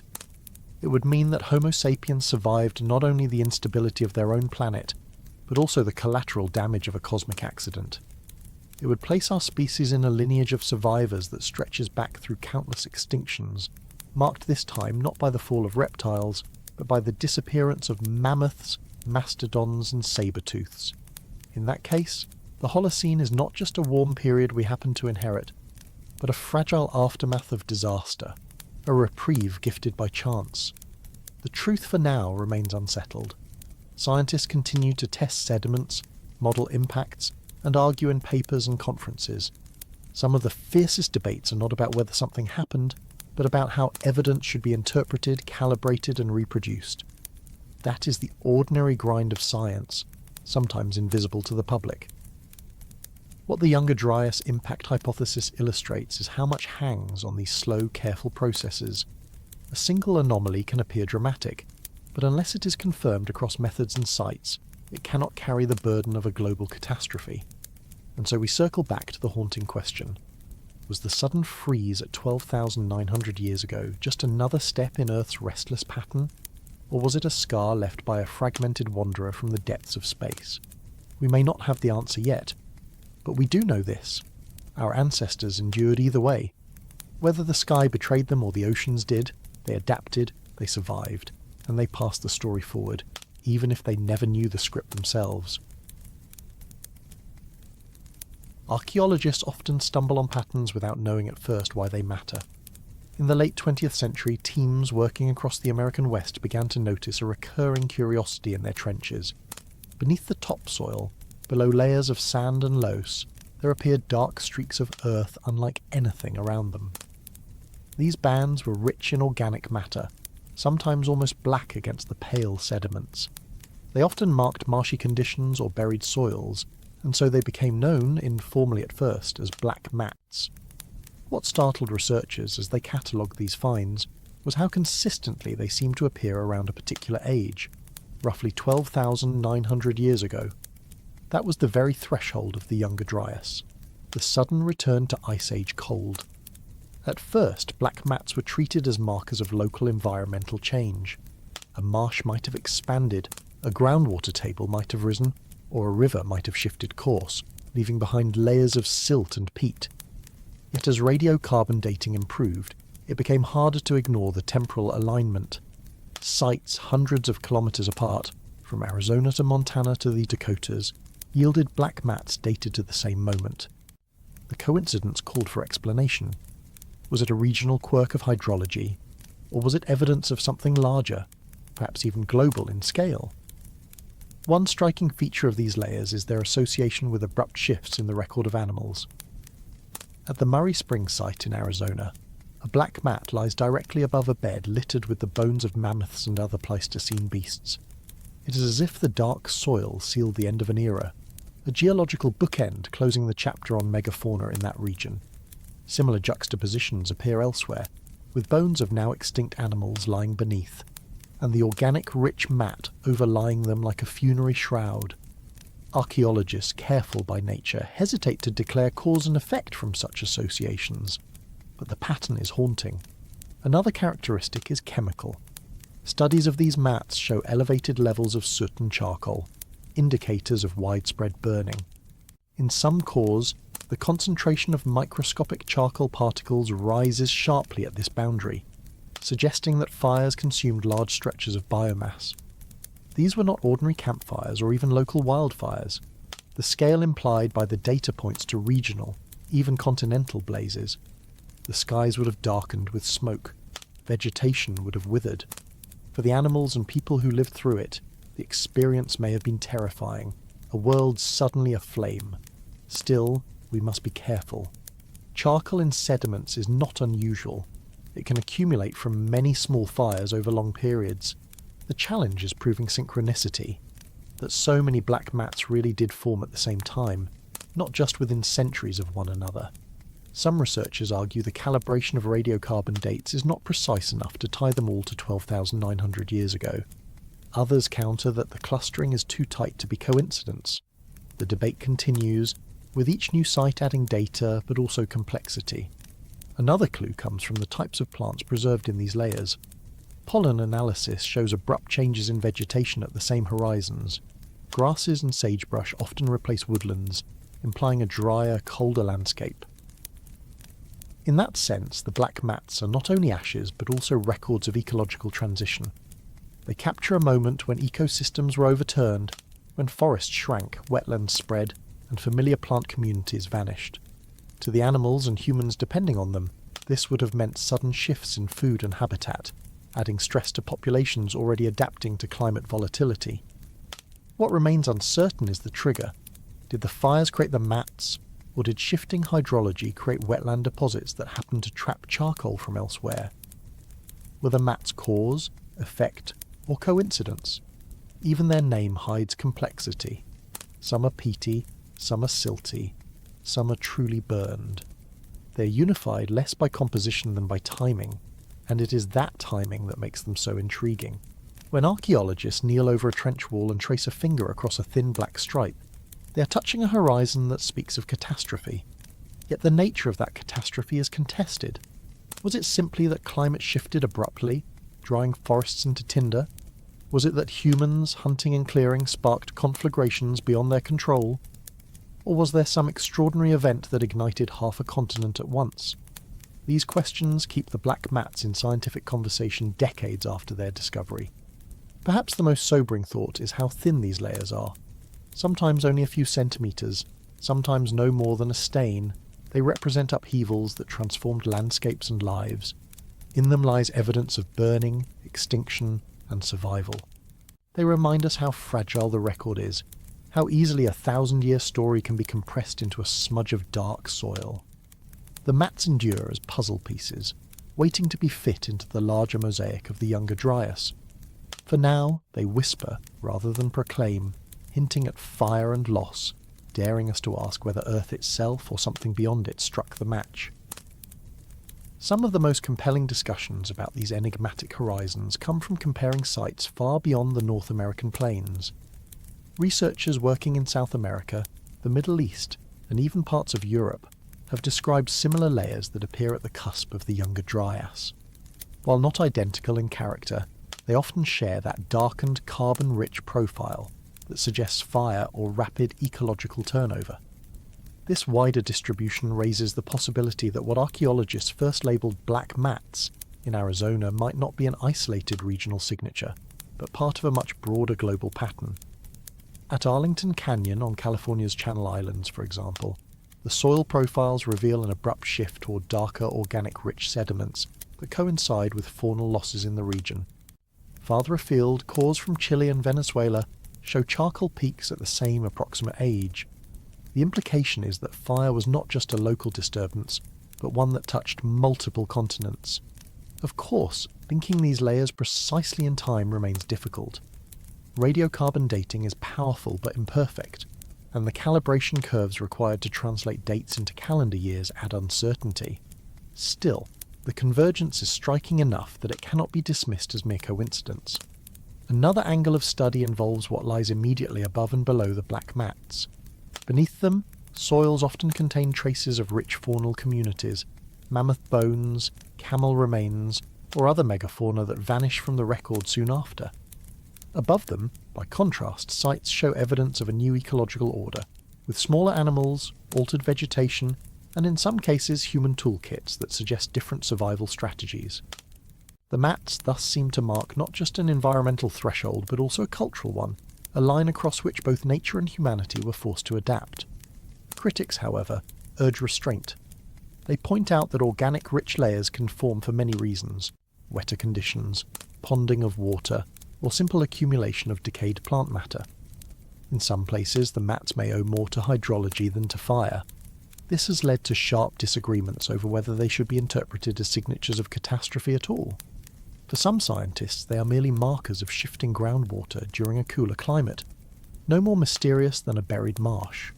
For others, their timing and associations are too consistent to be brushed aside. Perhaps the best way to think about the black mats is as silent witnesses. They do not tell us exactly what happened, but they anchor us to a moment when the world changed. Whether born of fire, flood or frost, they embody the disruption that defined the onset of the Younger Dryas. When we place them in the broader puzzle, alongside ice core records, pollen shifts and the disappearance of great animals, they remind us that history can leave its signature in the thinnest of lines. The haunting question remains: do these dark streaks preserve the memory of ordinary earthly processes, or do they whisper of an extraordinary event that reshaped life on a planetary scale? If dark soils and charcoal hinted at catastrophe, it was the discovery of microscopic crystals that truly ignited debate. Beginning in the early 2000s, teams analysing sediments from around 12,900 years ago started reporting the presence of exotic materials: grains of glassy melt, spheres of fused minerals, and even carbon structures so small they qualified as nano-diamonds. To the trained eye, these were not ordinary products of fire or erosion. They appeared to be formed under conditions of extreme pressure and temperature, the sort of forces that nature does not casually produce on Earth's surface. The suggestion was clear, though controversial. Perhaps something had fallen from the sky. Nano-diamonds are among the strangest of these proxies. They are diamonds, yes, but not the glittering gemstones we imagine in jewellery. They are crystals only billionths of a metre across, too small to see without an electron microscope. On Earth, such structures are known to form in a few contexts. They can appear in meteorites, forged in the violent birth of the solar system. They can also be created during hypervelocity impacts, when shockwaves compress carbon into diamond in the blink of an eye. Finding them at a sediment boundary, then, invites the question of whether a similar impact occurred locally. Melt glass tells a parallel story. These are shards of silica and other minerals that show evidence of having been liquefied at extremely high temperatures and then cooled rapidly. In laboratory experiments, such textures can only be reproduced under conditions far beyond what wildfires or volcanism usually achieve. Some samples from sites in North America have been estimated to require heating above 2,000 degrees Celsius, hotter than basaltic lava, and in the realm of impact fireballs. Their chemistry often shows unusual mixes of terrestrial and extraterrestrial elements, as though local soil was briefly fused with cosmic material. Microspherules add another layer. These tiny rounded droplets, often of iron or silica, look like miniature beads of glass. They are thought to form when material is vaporized, and then condenses as it cools while falling back through the atmosphere. They are abundant in sediments at known impact sites such as the Cretaceous-Paleogene boundary, the layer associated with the extinction of the dinosaurs. When similar spherules were reported in Younger Dryas boundary layers, it sparked immediate comparisons. Could this be a smaller cousin of the catastrophe that ended the reign of reptiles? Yet as with so much in this story, the interpretation is contested. Critics point out that nano-diamonds are extremely difficult to identify reliably, and not all laboratories have replicated the findings. Some of the reported structures may be other carbon phases misclassified. Melt glass, too, can form in volcanic eruptions or lightning strikes, though usually in much smaller quantities. Microspherules can arise from industrial processes, though of course no factories existed in the late Pleistocene, which complicates but does not invalidate the comparison. The debate often comes down to context. Are these proxies truly synchronous and widespread, Or are they local oddities magnified by selective sampling? Despite these disagreements, what makes these particles compelling is their convergence. At dozens of sites, from Pennsylvania to Syria, investigators have reported some combination of nano-diamonds, melt glass, or spherules at horizons dating to the Younger Dryas onset. Each type alone might be ambiguous. Together they paint a picture, at least to some scientists, of an event involving intense heat, shock, and airborne debris. The scale of that event remains uncertain. Was it a swarm of cometary fragments raining down, a single large airburst, or perhaps a rare earthly phenomenon still poorly understood? What remains undeniable is that the microscopic world offers a new lens on prehistory. Where bones and pollen tell us about living communities, these crystalline proxies record physical processes of unimaginable violence. They remind us that history is written not only in fossils and tools but also in atoms shocked into strange forms. Each shard of glass, each nano-diamond is a clue from a moment when normal processes faltered and extraordinary forces briefly took control. And so, we are left with the question, do these tiny crystals testify to fire from the sky? Or are they misread whispers of more mundane origins? The samples sit in laboratories, viewed through electron microscopes, their meaning fiercely debated. We may not yet know whether they are relics of catastrophe or curiosities of geology, but their presence ensures that the Younger Dryas remains one of the most intriguing and unsettled mysteries in the story of climate and life. One of the striking things about these proxies is how they challenge our sense of scale. When most of us picture evidence of catastrophe, we imagine massive craters, toppled forests, or shattered coastlines. Yet here the debate revolves around particles so small they fit comfortably on the head of a pin, invisible to the naked eye, requiring specialized instruments to detect. That alone makes the case difficult to resolve. A mammoth bone can be dated and held in a museum drawer. A microdiamond has to be carefully isolated from ordinary carbon, its lattice measured atom by atom to distinguish it from lookalikes. Each laboratory step carries the risk of contamination, misinterpretation, or disagreement. The story of these proxies is as much about the challenge of measurement as it is about what truly happened 13,000 years ago. Consider the controversy over Lonsdaleite, a hexagonal form of diamond that some groups have claimed to find in Younger Dryas sediments. Lonsdaleite is famous because it can form under the extreme shock pressures of meteorite impacts. Its very presence would be a smoking gun. Yet subsequent studies have questioned whether these crystals are genuine or instead misidentified graphene structures produced by heating carbon. Here we see the limits of analytical certainty. A single electron microscope image can look convincing, but the interpretation may hinge on subtle differences in diffraction patterns, with different labs arriving at opposite conclusions. Science, in this sense, is not only a search for truth, but also a dialogue between methods, where the reliability of each instrument and protocol is tested. Melt glass tells a similar tale of complexity. While some samples exhibit chemical ratios consistent with terrestrial soil fused with cosmic dust, others more closely resemble volcanic byproducts. Distinguishing between these sources requires careful analysis of trace elements like chromium, nickel, or iridium, and even then the picture can be cloudy. A shard that looks extraordinary under one test might turn out ordinary under another. The uncertainty frustrates those who hope for a simple answer, but also underscores the need for humility. Nature has more ways to make strange materials than we often assume. Despite the uncertainties, it is fair to say these proxies have pushed the conversation forward. Before their discovery, the Younger Dryas was largely framed as a puzzle of ice, oceans, and gradual climate cycles. With the addition of nano-diamonds, melt glass, and spherules, the possibility of a sudden, high-energy trigger entered the debate. Whether or not that trigger proves to be extraterrestrial, the mere act of exploring these particles has broadened the range of hypotheses and forced researchers to refine their methods. In this sense, even contested evidence serves science, not by resolving questions but by sharpening them. And so, staring at these microscopic witnesses from the deep past, we are left with an oddly human dilemma. Do we trust the glitter of the tiniest diamonds, the smooth beads of frozen droplets, the shards of glassy melt, enough to rewrite the story of an entire epoch? Or do we file them away as curiosities, intriguing but insufficient to bear the weight of global catastrophe? Until consensus emerges, the particles remain suspended between possibilities, ordinary in size, extraordinary in implication, and forever tied to that abrupt winter which began 12,900 years ago. It is not often that a single element can stir decades of debate, but platinum has managed exactly that.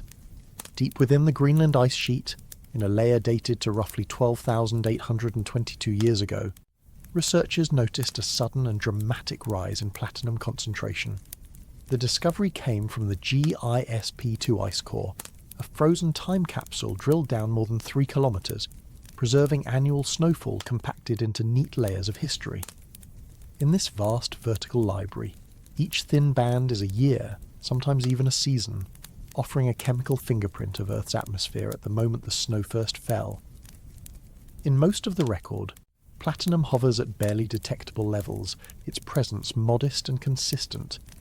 But at this one point the curve shoots upward, forming a spike that seems to shout across the millennia. Platinum is not an element we expect in abundance on the surface of the Earth. It is rare, precious, and usually found in trace quantities. When it suddenly appears in larger amounts, geologists raise their eyebrows because there are only a few known sources that can explain it. One possibility is an influx of cosmic material, because many meteorites carry higher proportions of platinum group elements than our crust normally contains. Another is volcanic activity, since certain eruptions can dredge platinum from deep within the mantle and loft it into the stratosphere. What made the GISP2 spike so intriguing was not only its scale, but also its timing. It arrived just after the onset of the Younger Dryas cooling, aligning closely with the period of upheaval we are trying to explain. Comparisons with volcanic signals provided both clarity and confusion. In the same core, a massive sulfate spike clearly marks the eruption of the Leitscher See volcano in Germany, dated to roughly 60 years earlier. Sulfate is a reliable volcanic proxy, produced in abundance when sulfur-rich magma meets the atmosphere. The platinum spike, however, stands apart. It is offset in time from the Leitscher See layer, and lacks the corresponding sulfur signal we would expect if it too were purely volcanic. In other words, it is platinum-rich but sulfate-poor, hinting at a different source. This leads us to the problem of fractionation, the odd distribution of platinum compared to its geochemical siblings. In meteorites, platinum usually travels with iridium, another platinum group element. The two are famously paired in the thin clay band that marks the end of the Cretaceous, deposited when an asteroid struck the Yucatan and ended the reign of the dinosaurs. Yet in the Greenland ice, iridium remains conspicuously low. Platinum stands tall, while iridium barely stirs. How do we account for this imbalance? Some argue that the impactor must have been unusual, perhaps an iron-rich body with an odd elemental ratio. Others suggest that post-depositional processes, how particles settle, travel, or are preserved in snow, could separate one element from another. But neither explanation is fully satisfying. The spike also raises questions of transport. For platinum to arrive in Greenland ice, it had to be carried high into the atmosphere, distributed across long distances and deposited through snowfall. That requires an energetic source, something more dramatic than a small local fire or isolated volcanic plume. Yet it does not fit neatly with our catalogue of known impact markers. It stands as a kind of chemical orphan, too unusual to be comfortably volcanic, too irregular to be a textbook cosmic signature. What then does the platinum tell us?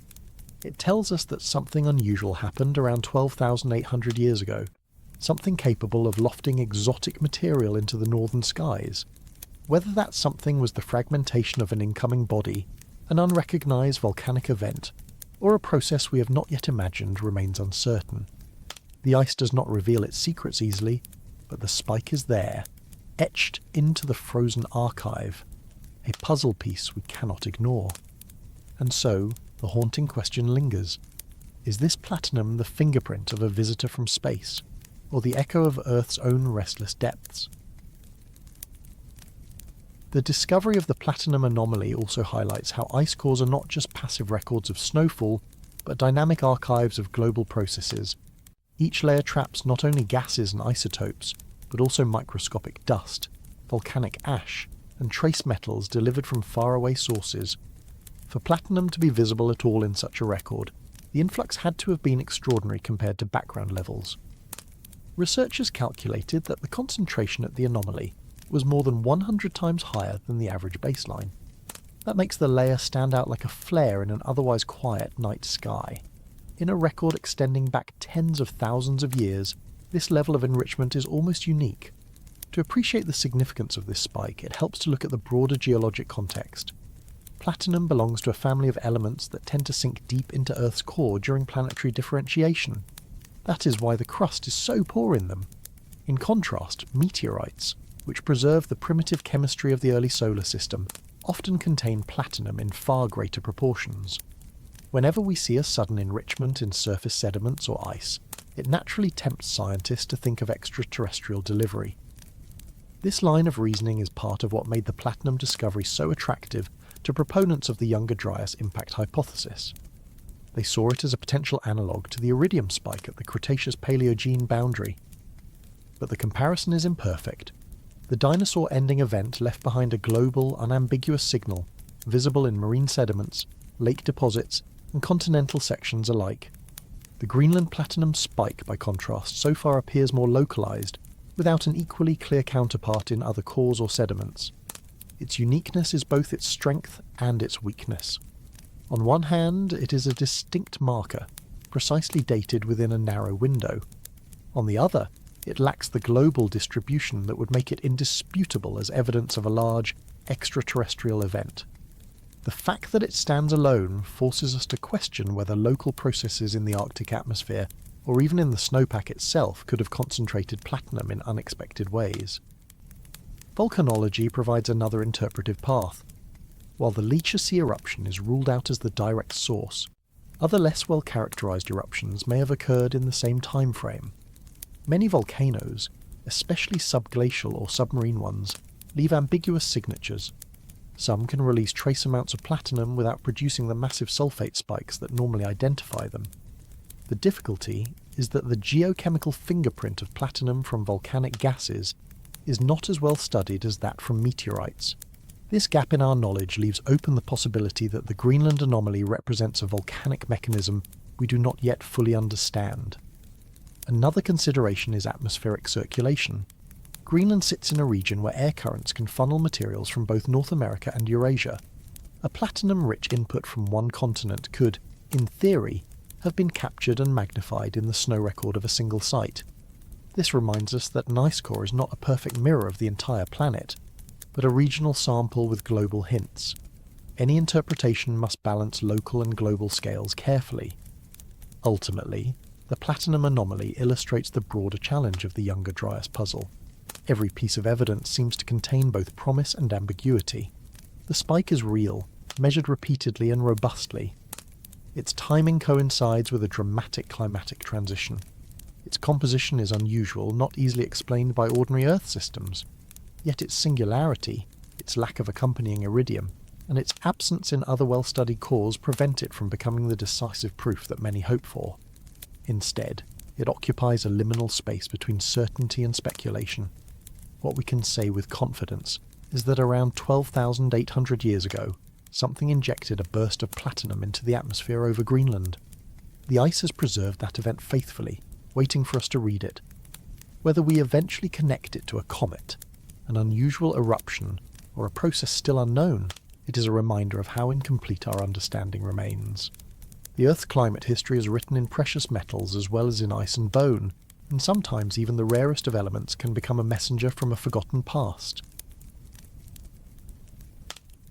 When the Greenland ice first revealed its strange platinum signal, many wondered if the same anomaly might be found elsewhere, buried in other archives of Earth's deep past.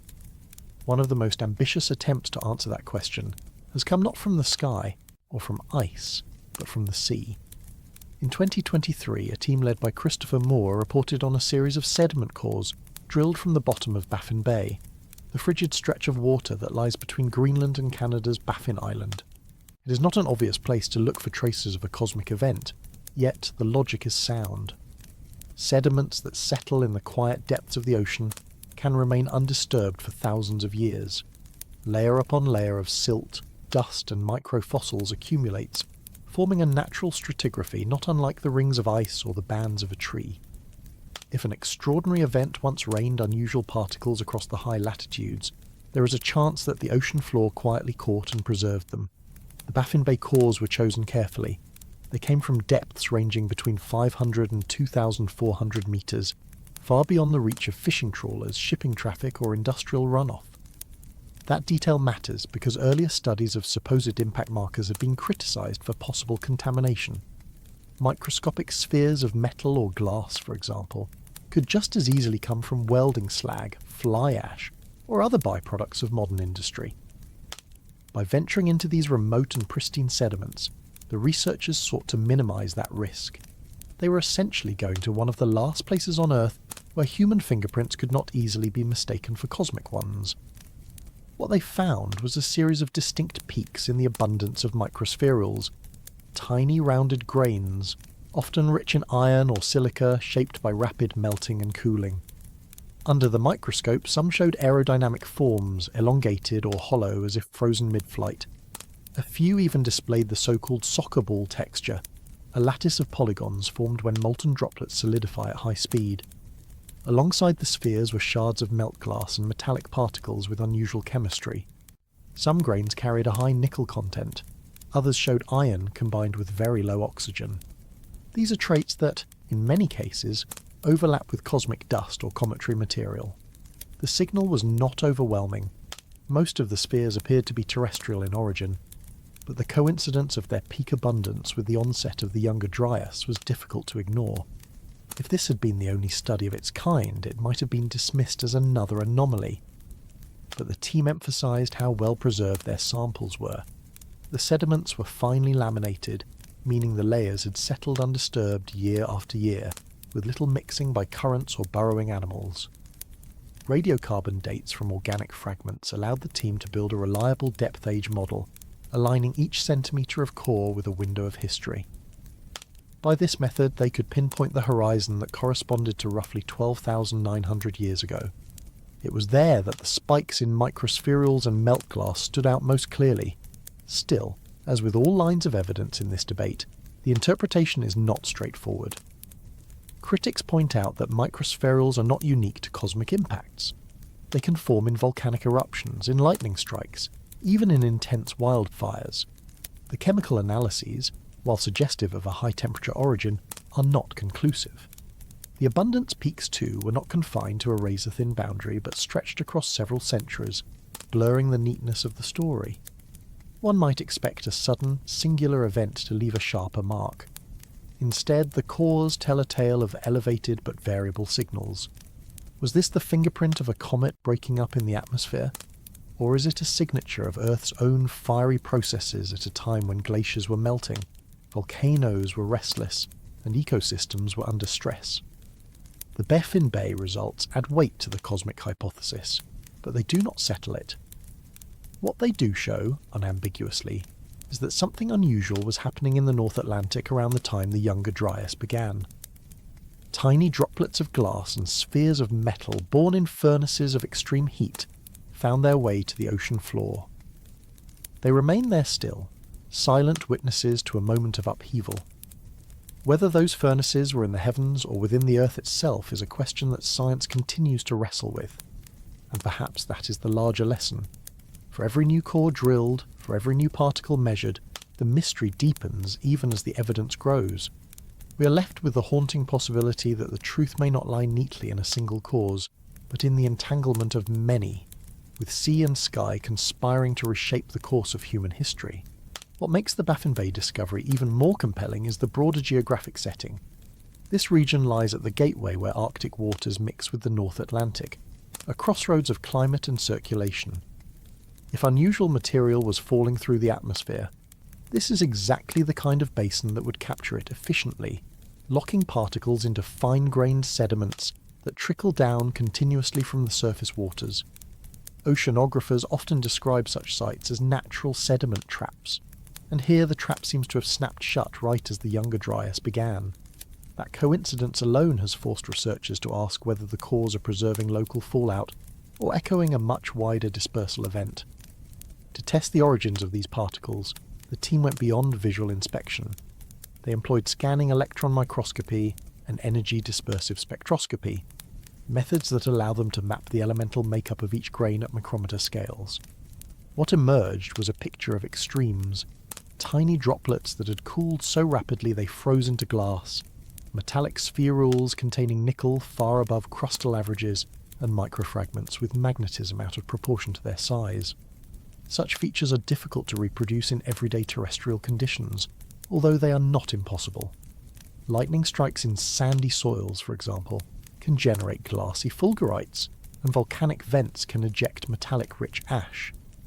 Yet the quantity, diversity, and timing of the Baffin Bay grains suggest more than random coincidence. Still, the story is not one-sided. Some geochemists argue that meltwater flooding during deglaciation could have mobilized sediments, reworking older material into younger layers, and producing the illusion of a singular event. Others caution that without parallel cores from distant basins, it is premature to label the anomaly global. If only one region shows the signal, then perhaps it reflects a local phenomenon, a volcanic eruption, an ice-dammed lake bursting, or even processes at the glacier-ocean interface. These competing interpretations show how delicate the balance is between bold hypothesis and cautious evidence. One fascinating angle is how the Baffin Bay findings have reopened old debates about just how messy the Earth system can be. If spheres and glass are indeed impact proxies, then they reinforce the idea of a fragmented body scattering across the northern hemisphere, raining down debris and pulses rather than in a single clean layer. If they are not, then they push us toward explanations that involve the Earth's own turbulence, where volcanism, ice collapse, and ocean currents interact in ways we still struggle to model. In either case, the presence of such exotic materials in sediments so carefully dated to the critical threshold of 12,900 years ago ensures that this site will remain a touchstone in the ongoing search for answers. The seafloor has no voice, yet through these cores it seems to whisper a question back to us. Did the heavens truly fall, or are we mistaking the Earth's own restlessness for signs of catastrophe? Until we place these Baffin Bay records alongside a wider network of cores from other oceans, that question will remain open, lingering like the cold winds that swept across the North Atlantic at the dawn of the Younger Dryas. The story of Abu Hureyra begins not with cosmic fire, but with riverbanks and reeds. Perched above the Euphrates in what is now northern Syria, it was a small village of mud-walled huts, woven mats, and hearths, where families ground wild cereals and roasted gazelle meat. Archaeologists first uncovered it in the 1970s, racing against the floodwaters of the Tabqa Dam project. The rescue excavation produced tens of thousands of artefacts and samples that would later transform our understanding of early agriculture. Yet, at the time, no one suspected that the tale of Abu Hureyra might also conceal a record of a cataclysm. That realization came decades later, when sediments from the site were revisited with new eyes and new techniques. At a certain depth, corresponding to roughly 12,800 years ago, excavators had noted a curious blackened layer filled with charcoal, soot, and splintered building material. For years it was interpreted as a fire horizon, perhaps the remains of huts accidentally burned. But reanalysis revealed more. Grains of quartz displaying the kind of microscopic fractures usually formed only under enormous shock pressures, spherules of glassy material fused in ways that suggested flash melting, and anomalous concentrations of platinum far above local background levels. Together, these features hinted at conditions far more violent than domestic fire or routine accident. Supporters of the Younger Dryas impact hypothesis seized on Abu Hureyra as a key data point, because here was a human settlement sitting directly at the boundary. Unlike ice cores or deep-sea sediments, this was not a passive recorder of climate. These were the floors where people had knelt, the hearths where grain was parched, the plaster surfaces where children might have played. If strange debris rained down from the sky at the onset of the Younger Dryas, the villagers would have seen it, smelled it, perhaps fled from it.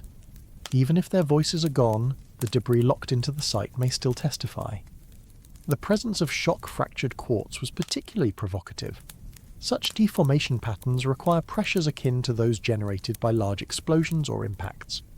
Critics counter that localized high-heat processes, including intense house fires, can sometimes mimic such textures. Yet the sheer abundance and distribution of the quartz grains, mingled with microspherules that cooled from molten droplets, suggested a phenomenon larger in scale than a cluster of burning huts. The platinum anomaly added another puzzle piece, linking the stratum to the same signature seen in Greenland ice and in several North American sites. Could a single widespread event have deposited this unusual mix across continents? That remains debated, but the correlation is difficult to ignore.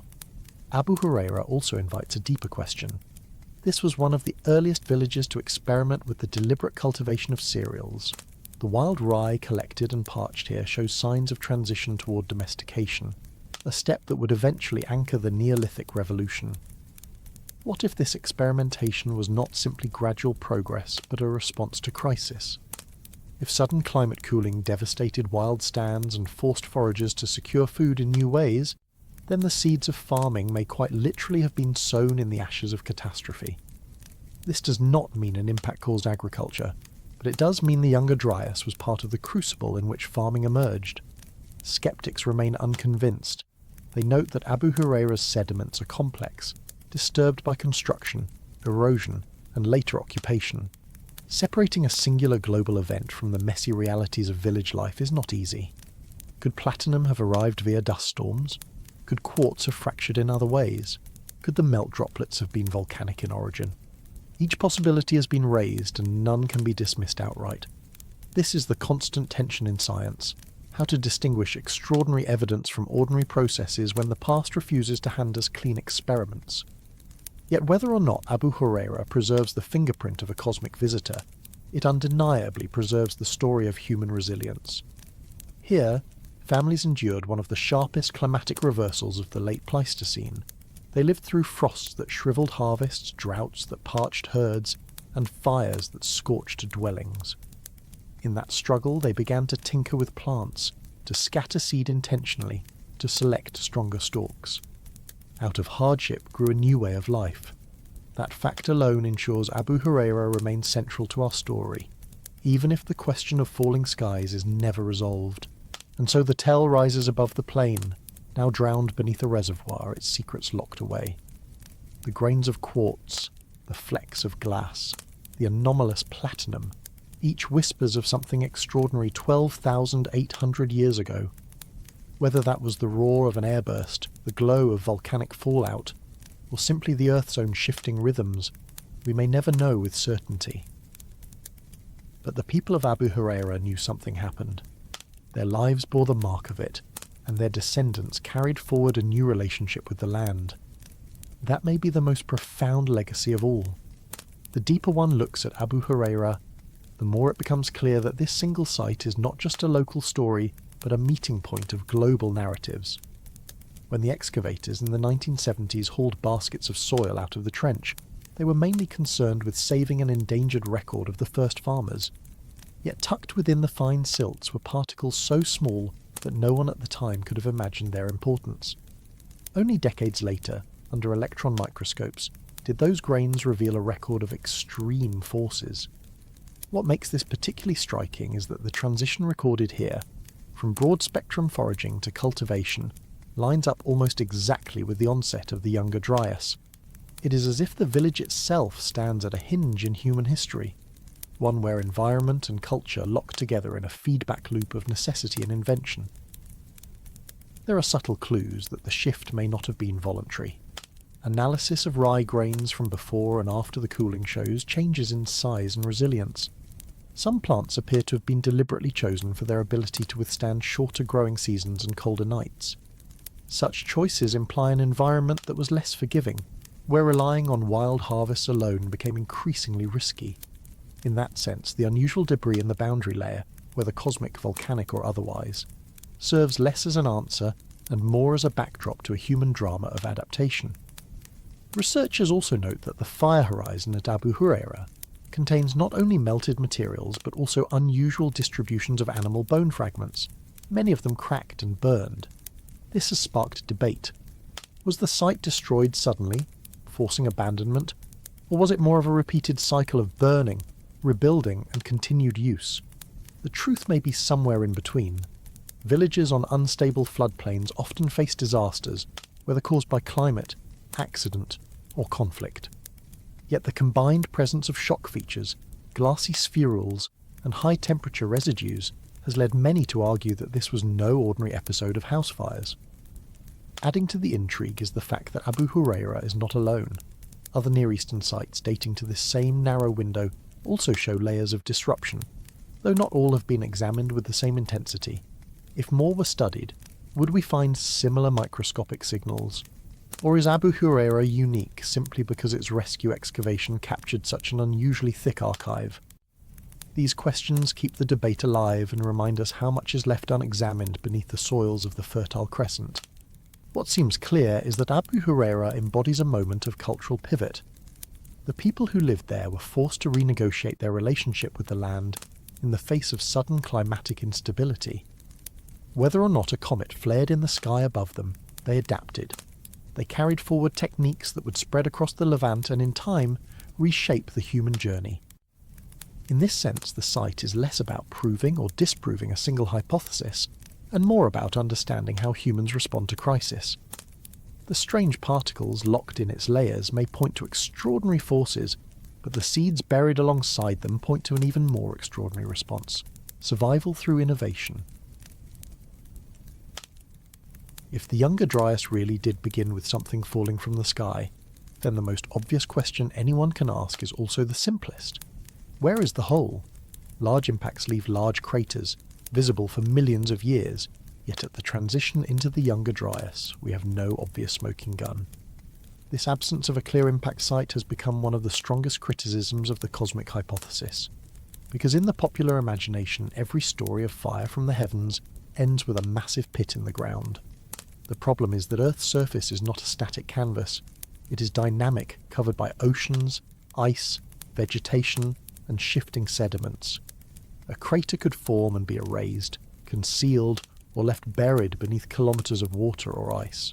Still, the lack of one visible and datable to around 12,900 years ago leaves a gap that no amount of microscopic debris can completely fill.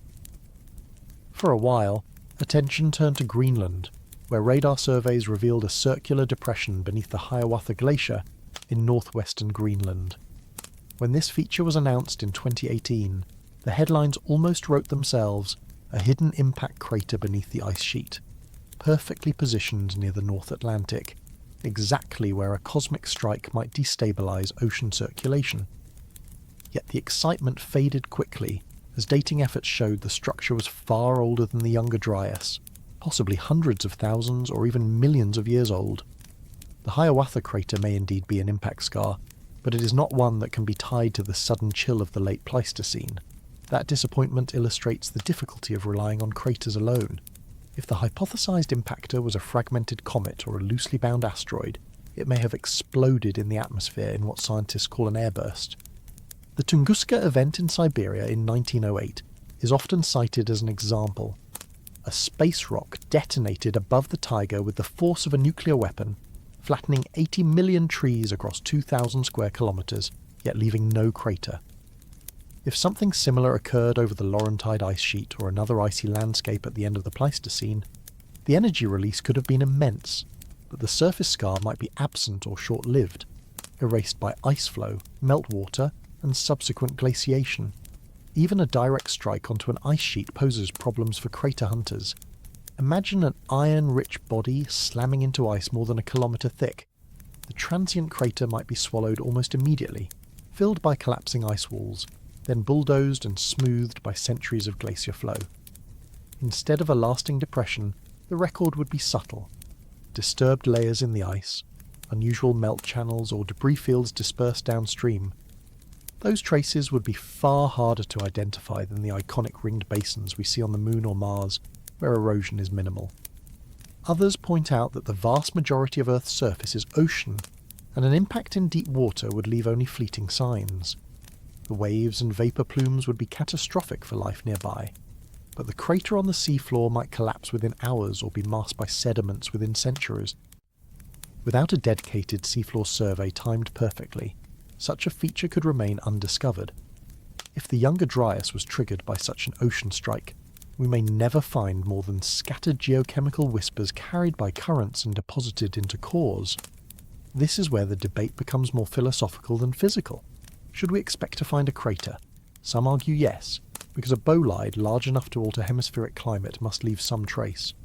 Others argue no, because the conditions at the time, ice sheets covering millions of square kilometres, dynamic oceans and shifting landscapes, were the worst possible for preserving a classic impact scar. Both positions are difficult to prove or disprove without more evidence. The absence of a crater, then, remains both a weakness and an open door. It weakens the argument for a single, massive, iron-rich meteorite striking Earth at precisely the right moment. Yet it leaves room for more complex scenarios.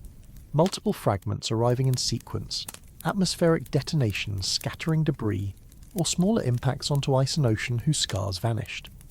The question lingers not because it has a neat answer, but because it is one of those puzzles that resist closure. When we look up at the night sky and see the craters etched across the moon, it is easy to forget that Earth is no less bombarded, only more restless, more erosive, more alive. Perhaps the Younger Dryas crater lies buried beyond our reach, or perhaps there never was one, and the story must be written without that expected hole. The search for a Younger Dryas crater often reveals more about our expectations than about the Earth itself. We like clean cause and effect stories. A rock from the sky, a blasted hole in the ground, and a sudden shift in climate. Yet nature is rarely that neat. Even on Earth today, smaller impacts happen more often than many people realise. Most are recorded only by satellites as streaks of light or atmospheric flashes. They leave no craters at all. It is possible that 12,900 years ago the planet experienced something catastrophic by human standards, but geologically subtle. An event that left debris and fire, but not the tidy bowl we instinctively imagine. There is also the uncomfortable reality of preservation bias. Our surviving craters tend to be in deserts, shield rocks, or other geologically stable places where erosion is slow. But much of the northern hemisphere at the end of the Ice Age was anything but stable. Huge ice sheets advanced and retreated, rivers roared with meltwater, and sea levels were rising. Even if a Younger Dryas impact made a crater, those forces could have erased it quickly. The very dynamism that makes Earth habitable also makes its impact record incomplete. Some researchers suggest we might need to broaden the definition of crater in this context. Instead of looking for a single obvious hole, we might expect to find disrupted ice flow patterns, buried layers of shocked debris, or chemical anomalies in sediments downstream. The signatures would be scattered rather than centralized. Imagine throwing a stone into a glacier. Instead of a neat splash, the result is hidden cracks, buried fractures, and displaced chunks of ice carried away in silence. The absence of a simple bowl in the ground does not mean nothing happened. It just means the surface response was complex. And then there is the possibility of scale. If the Younger Dryas was not triggered by one giant bolide but by a series of smaller fragments, then each individual strike might have been insufficient to leave a crater that survived to our time. A swarm of airbursts or small impacts could still generate widespread fires and atmospheric disturbance, enough to tip climate systems already on the edge. In that case, there never would have been a single dramatic scar, but rather a shower of ephemeral disturbances spread across continents. The question of the missing crater lingers like an echo in the wider debate. It challenges the impact hypothesis because it leaves us without the single piece of evidence everyone intuitively expects. But it also forces humility, reminding us that the Earth erases and hides much of its past, and that absence is not always disproof. If a comet did play a role in the Younger Dryas, we may never see its footprint in the way we want. The trail may remain a puzzle of scattered dust, fractured stones, and unanswered questions, and maybe the haunting question is the most fitting one. Do we need a crater to believe in an impact? Or do we need to let go of the idea that history always leaves behind the kind of traces we think it should? When the idea of a cosmic trigger for the Younger Dryas first began to gain momentum in the mid-2000s, much of the fascination came from exotic markers, microscopic diamonds, tiny glassy spheres, and mineral traces that looked like the fingerprints of an impact. These were the kinds of discoveries that could, at least in theory, offer hard proof that something violent and otherworldly had taken place. But science lives or dies on reproducibility. A single team reporting glittering nano-diamonds in a soil layer might be intriguing, but until other laboratories can find the same thing, using the same methods, the claim remains fragile. And this is where the Younger Dryas debate has so often become tangled in frustration. In the years that followed the first publications, independent teams around the world attempted to replicate the original results. Some reported success, identifying carbon spherules or structures consistent with high-energy heating. Others failed to find anything unusual at all. Even worse, blind tests in which sediment samples were distributed to different labs produced sharply contradictory conclusions. One group would identify an abundance of nano-diamonds in a layer dated to 12,900 years ago, while another found none, or found them in layers with completely different ages. Instead of convergence, the field began to fracture. This lack of consistency has fed accusations from all sides. Proponents of the impact hypothesis argue that subtle differences in preparation or electron microscopy settings can erase delicate structures, and that not all negative results are trustworthy. Critics counter that if the signal is so sensitive to technique, then it is not a reliable signal at all. At times the debate has grown personal, with claims of selective reporting, cherry-picking data, and even quiet hints of misconduct. To outsiders, this can look like scientists tearing at each other's throats, but it is also an inevitable part of testing radical ideas. Extraordinary claims attract extraordinary scrutiny, and the messiness is part of the process. The deeper problem is that the proxies themselves are ambiguous. Nano-diamonds can form in more than one way, not only through cosmic impacts, but also through industrial contamination, wildfires, or even laboratory artifacts.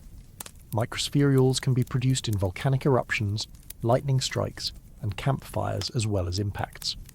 Without robust statistical agreement across many sites and many labs, the extraordinary interpretation that all of these markers came from a fragmented comet remains on shaky ground. And yet, every year new papers appear, some presenting positive evidence, others finding none. The literature grows, but consensus remains elusive. This reproducibility war does not mean the hypothesis is wrong, only that the evidence is not yet persuasive to the broader scientific community. At the same time, it highlights how difficult it is to work with sediments that are tens of thousands of years old, buried, altered, and exposed to countless natural processes. Did the cosmic signal simply blur with time, or was it never there to begin with? That is the haunting question. One of the most striking episodes in this back and forth came when teams decided to submit the supposed impact proxies to blind trials. Sediment samples from sites in North America and Europe were mixed with control samples and handed over to laboratories with no labels. If the markers were real, and if they truly clustered at the Younger Dryas boundary, then the tests should have been straightforward. Yet the results were anything but. Some labs confidently flagged the right layers as enriched with microspherules, only for later analysis to show they had misidentified younger or older horizons. Others claimed to see no anomaly at all. For a scientific community that thrives on repeatable signals, this chaos raised troubling questions about observer bias, methodology, and even the definitions of what counted as an impact proxy. At the same time, questions of credibility began to swirl. Critics argued that if positive findings appeared only in a small circle of research groups, then confirmation bias might be at work. Supporters countered that outsiders were not using the specialized techniques required to detect fragile nanostructures. Both sides made valid points, but the tone of the conversation sometimes slipped into accusation. In the pages of journals and conference halls, one could sense the tension. Was this a genuine scientific puzzle, or a house of cards propped up by inconsistent data? It is worth remembering that scientific history is full of such controversies. Plate tectonics, for example, was once ridiculed until independent lines of evidence aligned. On the other hand, many once celebrated anomalies vanished after more rigorous testing. The Younger Dryas debate may one day fall into one of these categories. For now, the reproducibility problem remains central. Until multiple laboratories consistently detect the same proxies, dated with the same rigour, the extraordinary interpretation of a cosmic trigger will remain disputed. and perhaps this is a healthy state of affairs. Reproducibility wars are messy, but they force methods to improve, demand tighter standards, and discourage premature certainty. If the markers truly point to an impact, they will survive this gauntlet of scrutiny. If not, the scrutiny itself will have cleared the ground for better explanations. Either way, the dirt from 12,900 years ago still whispers stories. But for now, we are left arguing about whether those whispers are clear voices from the sky, or just the static of Earth's own restless processes. When the Younger Dryas is presented in popular accounts, it often comes across as a sudden, singular anomaly, an ice age twist that came out of nowhere. But when climate scientists line up the long ice core records from Greenland, a very different picture emerges. What seems like a once-in-history jolt actually resembles a repeating rhythm. These oscillations, first identified in the 1980s, are now known as Dansgaard-Oeschger events, or simply DO events. Over the last 80,000 years, the Greenland cores reveal more than 20 abrupt warmings followed by gradual coolings.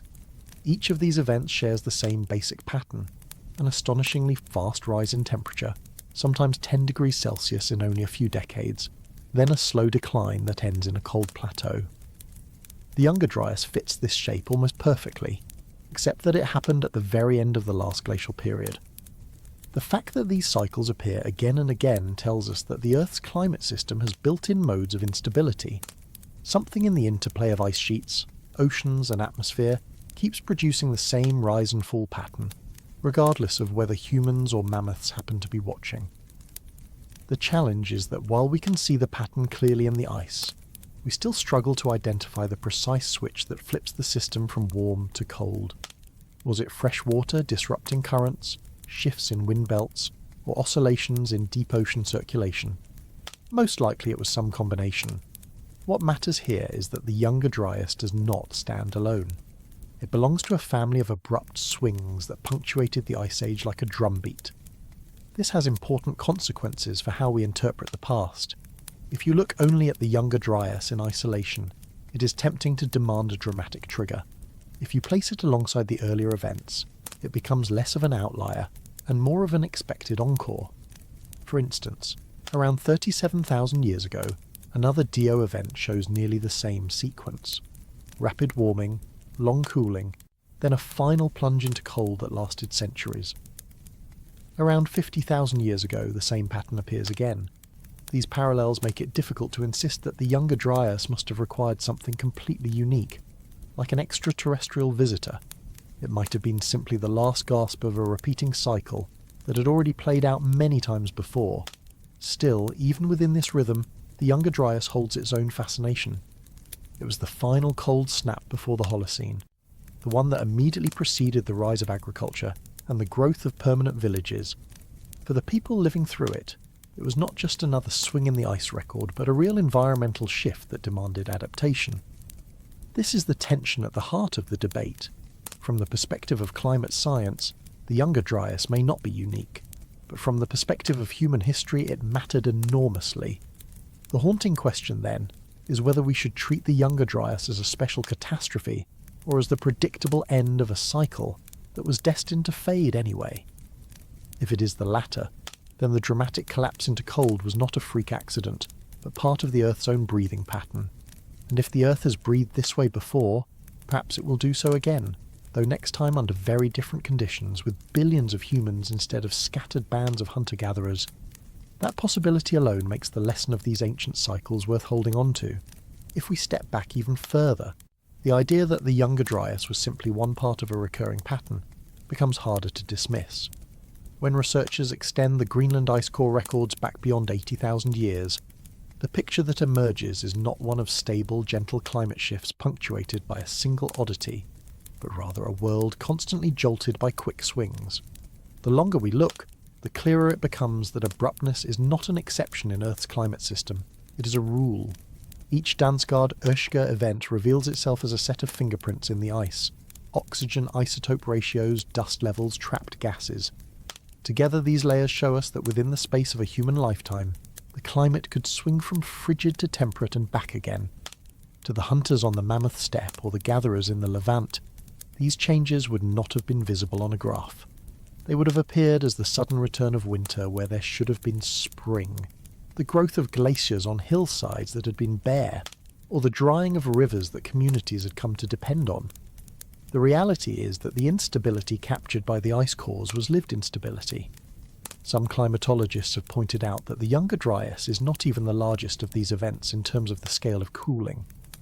Earlier cold phases during the glacial cycle lasted longer, or reached lower average temperatures. What makes the Younger Dryas distinctive is its timing. It came just when the planet seemed to be tipping decisively into a new interglacial. Imagine a symphony in which the final crescendo suddenly halts, replaced by a discordant pause before the music resumes. The abruptness is shocking not because such interruptions have never happened before, but because it came at the very moment an ending was expected. This is perhaps why the Younger Dryas has attracted so many alternative explanations and dramatic theories. Its position at the threshold of the Holocene gives it an outsized importance in human history. Agriculture arose not long after it ended, cities a little later. In retrospect, it feels almost like a curtain between worlds. But when you lay it alongside earlier Danskar events, it loses some of that aura of uniqueness. The curtain had been pulled many times before. It is simply that this was the last time it fell. And yet, even acknowledging this pattern does not explain the underlying mechanism. The great puzzle of DO events is that they repeat without being truly periodic. They are not like tides that can be predicted to the day. Instead, they arrive irregularly, with intervals ranging from 1,000 to several thousand years. Something in the Earth system is prone to tipping, but the timing depends on a tangled set of factors. That uncertainty leaves room for competing models, and it also explains why some scientists are reluctant to give up entirely on special triggers, like volcanic clusters or even impacts. If the system is unstable, perhaps outside nudges sometimes help push it over the edge. For me, the humbling part is this. Even after decades of drilling ice and running models, we cannot say with confidence why the Younger Dryas happened. We can only say that it fits into a broader story of climate chaos that has played out repeatedly during the Ice Age. The haunting thought is that if abrupt climate swings were part of the normal background then, they could also be part of our future. The Holocene has been unusually stable, but it would be naive to assume stability is permanent. If our ancestors could weather sudden plunges into cold, we should at least acknowledge that rapid shifts of another kind could confront us again, this time in a warming direction rather than a freezing one. Imagine waking one morning on the late Pleistocene landscape and finding that the horizon itself was on fire. The evidence tells us that around the onset of the Younger Dryas, something dramatic happened not just to glaciers and rainfall, but to the biosphere itself. Across cores of ice drilled from Greenland and Antarctica, across lakes that have preserved tens of thousands of years of pollen and ash, there is a signal of burning so large that some researchers have dared to estimate it may have consumed nearly a tenth of the Earth's vegetation. That number alone stops us in our tracks, because it suggests a planetary event, not a local disaster. But can we really imagine 9% of Earth's biomass vanishing in flames? And if so, what lit the match? The clearest markers of this inferno are the soot and ammonium peaks buried deep in the Greenland ice sheet. These substances are byproducts of intense combustion, whether of forests, grasslands, or even peat. Around 12,800 years ago, the levels of these compounds spike in a way that is difficult to reconcile with ordinary wildfires. Forest fires do happen, of course, and their signatures are found throughout ice core records. But the Younger Dryas onset stands out as sharper, taller, and more widespread. In fact, similar spikes are mirrored in ice drilled thousands of kilometres away in Antarctica, and in cores taken from Russia. If this interpretation is right, then burning was not a regional accident but a synchronized global-scale event. Lake sediments tell a similar story. In North America, thin bands rich in charcoal suddenly appear, sometimes so dense that the sediments are almost black. In South America, there are traces of fires in peat bogs that had been stable for millennia. Across Europe and Asia, pollen assemblages shift in ways that suggest woodlands were thinned or cleared, consistent with massive burning. To the scientist piecing these strands together, the scale begins to look less like random coincidence and more like a single moment in Earth's environmental history. But here, the debate sharpens. Those who support the idea of a cosmic impact at the start of the Younger Dryas see these charcoal and soot spikes as exactly what would be expected if fragments of a comet or asteroid ignited the biosphere. An airburst over a continent, for example, could rain incandescent debris, scorching wide areas instantly. Even a strike into an ice sheet might throw enough hot ejecta into the atmosphere to light fires far afield. In this view, the fires are the smoking gun, literally, of an extraterrestrial trigger. Skeptics urge caution. Fire, they remind us, is a natural and ancient part of ecosystems. During the unstable climate swings of the late glacial, vegetation was stressed, fuels accumulated, and dry spells lengthened. In such conditions, lightning alone could have sparked more frequent and larger fires. A warmer interlude before the Younger Dryas may have built up forests, which then became tinder when conditions suddenly turned drier and colder. This line of reasoning suggests that Earth itself had prepared its own pyre, and it needed no cosmic match to light it. There is also the question of scale. Is 9% of global biomass realistic? Or is it an overinterpretation of chemical spikes? Models of atmospheric transport remind us that soot and ammonium from burning in one region can circle the globe, settling into distant ice sheets. A superfire in North America, for example, could conceivably leave its fingerprints in Greenland and Antarctica. That possibility would reduce the estimate of global biomass burned, while still leaving a picture of extraordinary devastation in one hemisphere. What is undeniable is that for plants, animals, and humans alive at that moment, landscapes were altered in the span of a generation. Imagine valleys filled with charred trees, herds forced to migrate across scorched plains, smoke dimming the skies. Such events would have added chaos to already fragile ecologies and may have compounded the stresses of abrupt cooling. As scientists, we are left with a haunting question. Were these global fires the signature of a cosmic visitor, a fragmenting comet that changed the course of the Earth's history? Or were they simply the Earth's own ecological tinderbox catching fire during a time of extraordinary instability? The ice cores will keep their counsel, the charcoal bands will remain silent. For now, we have to live with both possibilities, humbly aware that in science, as in life, absence of certainty is the rule, not the exception. The evidence for fire during this interval is not confined to the microscopic traces buried in ice or sediment. It is also written into the shifting patterns of vegetation. Fossil pollen assemblages, carefully counted grain by grain, reveal sudden declines in tree species that had been expanding after the last glacial maximum. In parts of Europe, birch and pine show abrupt contractions, while grasses and herbaceous plants surge in their place.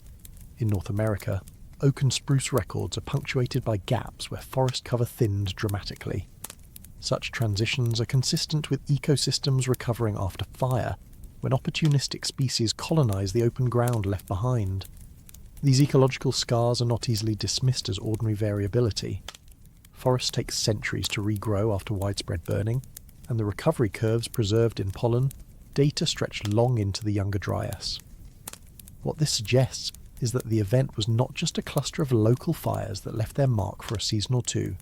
Instead, it was a profound ecological reset in many regions, one that required entire generations of plant and animal communities to rebuild themselves. The consequences would have been felt by every organism tied to those ecosystems. Herbivores depending on forest browse would have been forced into marginal habitats. Carnivores would have followed, their ranges squeezed. For humans, who at that time relied heavily on hunting and gathering, the fires must have been both a disaster and an opportunity. Burnt landscapes attract grazing animals, and freshly opened plains can support different food webs. But the dislocation also meant scarcity, unpredictability and competition. Survival in such times required flexibility, something our species seems to have had in abundance. One of the most debated aspects of this fire evidence is the synchronicity across continents. If we were to see charcoal peaks in one region alone, the explanation could rest comfortably on local droughts or storms. But when multiple regions, thousands of kilometres apart, record elevated burning at roughly the same moment, the search for a unifying trigger intensifies. Was the climate itself globally shifting in a way that favoured fire everywhere? Or do these convergences point to a singular, dramatic ignition source? This is the crux of the argument between natural cycle advocates and proponents of the impact hypothesis. Adding to the complexity, the chemical fingerprints of the combustion are not all identical. In some cores, the ratio of soot to ammonium suggests fast, hot burns of woody fuel. In others, the signals look more like smouldering peat or grassland fires. This diversity may indicate that the trigger, whatever it was, did not cause uniform burning, but instead unleashed many different fire regimes depending on what vegetation was available. That patchwork outcome complicates the narrative, but also makes it more plausible. Earth was not a uniform tinderbox, but a patchy mosaic of landscapes, each responding to stress in its own way. Another dimension to consider is the atmospheric impact. Models suggest that burning on the proposed scale could have released immense amounts of carbon dioxide and particulates into the sky. Short term, the soot could have darkened skies, cooling the surface by blocking sunlight. Longer term, greenhouse gases from combustion might have countered that effect, adding heat back into the system. This duality, cooling haze followed by gradual warming, mirrors the kind of climate whiplash we see in the records. Yet teasing apart which was cause and which was effect remains difficult. Did cooling conditions foster more fire, or did fire itself reinforce cooling? The feedbacks run in both directions. The haunting question remains: can we ever pin down whether these immense fires were an inevitable byproduct of climate chaos, or the fallout of a celestial accident? As of now, both paths remain open, and each adds a layer of awe to our understanding. If Earth lit its own fires, it shows how precarious life can be under shifting climate. If a comet lit them, it shows how vulnerable our world is to cosmic chance. Either way, the story is the same. At the dawn of the Younger Dryas, the planet burned, and every creature living then carried the scars of smoke and ash into their future.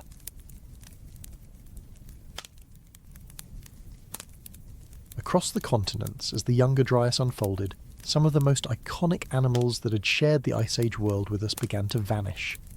Mammoths, mastodons, giant sloths, saber-toothed cats, and the great Irish elk had survived for millennia through glacial advances and retreats. They had weathered colder periods, adapted to fluctuating landscapes, and coexisted with multiple human species.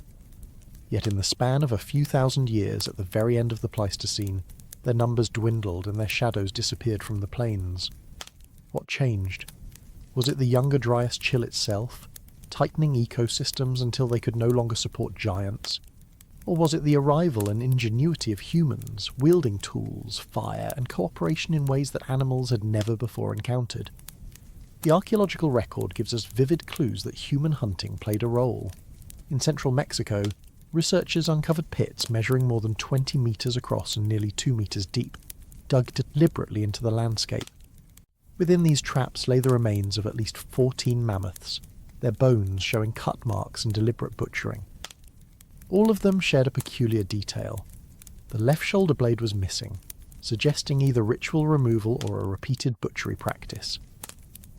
For hunters who had just crossed into new territories, digging such enormous pits was no small feat.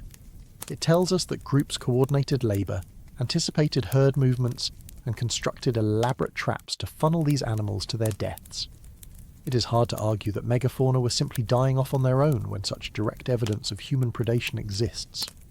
Elsewhere across North America, mammoth kill sites punctuate the record.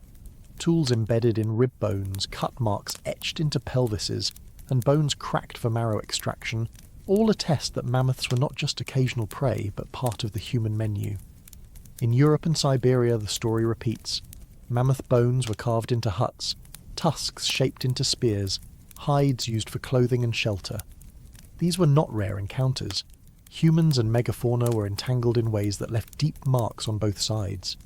Yet climate cannot be ruled out.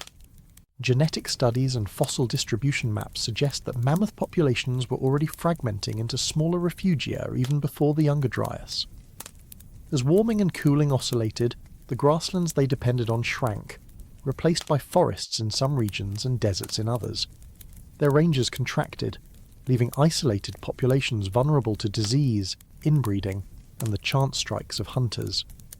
The Younger Dryas may have accelerated this process by shortening growing seasons and drying landscapes, tipping the balance for species already stressed. Perhaps the most poignant evidence against climate alone as the sole culprit comes from the outliers. On Wrangel Island in the Siberian Arctic, mammoths survived until roughly 4,000 years ago, long after pyramids were already rising along the Nile. These last survivors lived in a constrained ecosystem, cut off from continental predators, but also shielded from the worst swings of climate. Their persistence shows that mammoths could endure even in reduced numbers if circumstances allowed. What ultimately doomed them was not the cold or heat in itself, but the shrinking of safe havens where they could escape both environmental change and human pursuit. This dual lens, climate-squeezing habitats and humans exploiting the survivors, may be the most balanced explanation for the extinctions. Where refugia persisted, animals could hold on until the human footprint reached them. Where climate change struck hardest, herds dwindled and became easy targets for hunters. Neither force alone is sufficient to explain the staggered species-by-species timing of extinctions across the globe. Together, however, they paint a picture of vulnerability meeting opportunity. And so the haunting question lingers. Were the mammoths and their Ice Age kin fated to disappear no matter what? Or did our arrival at the cusp of the Younger Dryas deliver the final push? We cannot rewind the Pleistocene to run the experiment twice. All we can do is weigh the bones, read the sediments, and reflect on the paradox that humanity's rise coincided so precisely with the fading of Earth's giants. Another layer of this story lies in the uneven timing of extinctions. If climate alone were responsible, one might expect a more synchronized pattern across continents, with species collapsing simultaneously as the Younger Dryas reshaped environments. But the fossil record tells a more complicated tale. In South America, giant ground sloths lingered until roughly 10,000 years ago, long after mammoths in many parts of North America had vanished. In Europe, the Irish elk fell at different times depending on region, some herds surviving longer in refuges than others. In North America, mastodons disappeared earlier in certain areas than mammoths, despite overlapping ranges. This patchwork chronology undermines the idea of a single sweeping catastrophe. Instead, it suggests a mosaic of local pressures, climate squeezing here, hunting intensifying there, gradually eroding the megafaunal world. Archaeological discoveries add further nuance. At some kill sites, bones show clear butchery marks and tool associations, leaving little doubt of human involvement. Yet at others, skeletons lie scattered without signs of human interference, hinting that disease, starvation, or environmental stress also played a role. The challenge for scientists is disentangling these overlapping signals. Did hunters deliver the coup de grace to herds already collapsing from lack of forage? Or did climatic downturns thin populations to the point where hunting pressure suddenly became unsustainable? The truth may lie in the interplay, a perfect storm of ecological stress and human exploitation. Modern genetic research has sharpened this picture. By sequencing ancient DNA from preserved bones and tusks, scientists have tracked changes in effective population size over time.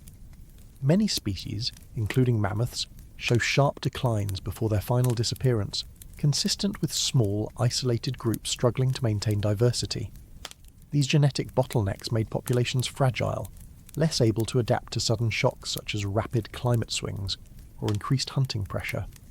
In essence, extinction was not a single blow, but a cumulative process, with vulnerabilities building until survival became untenable. The persistence of mammoths on Wrangel Island adds a poignant epilogue.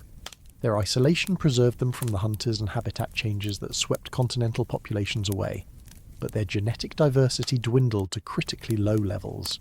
Studies of their genomes show signs of accumulating mutations, degraded fertility, and weakened resilience.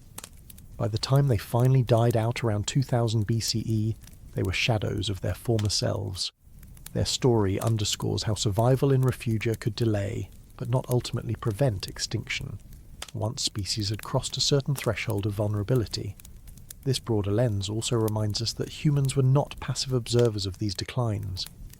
By this point in history, our species had expanded across nearly every continent, adapting to deserts, forests, tundras, and coasts. Wherever we arrived, ecosystems shifted.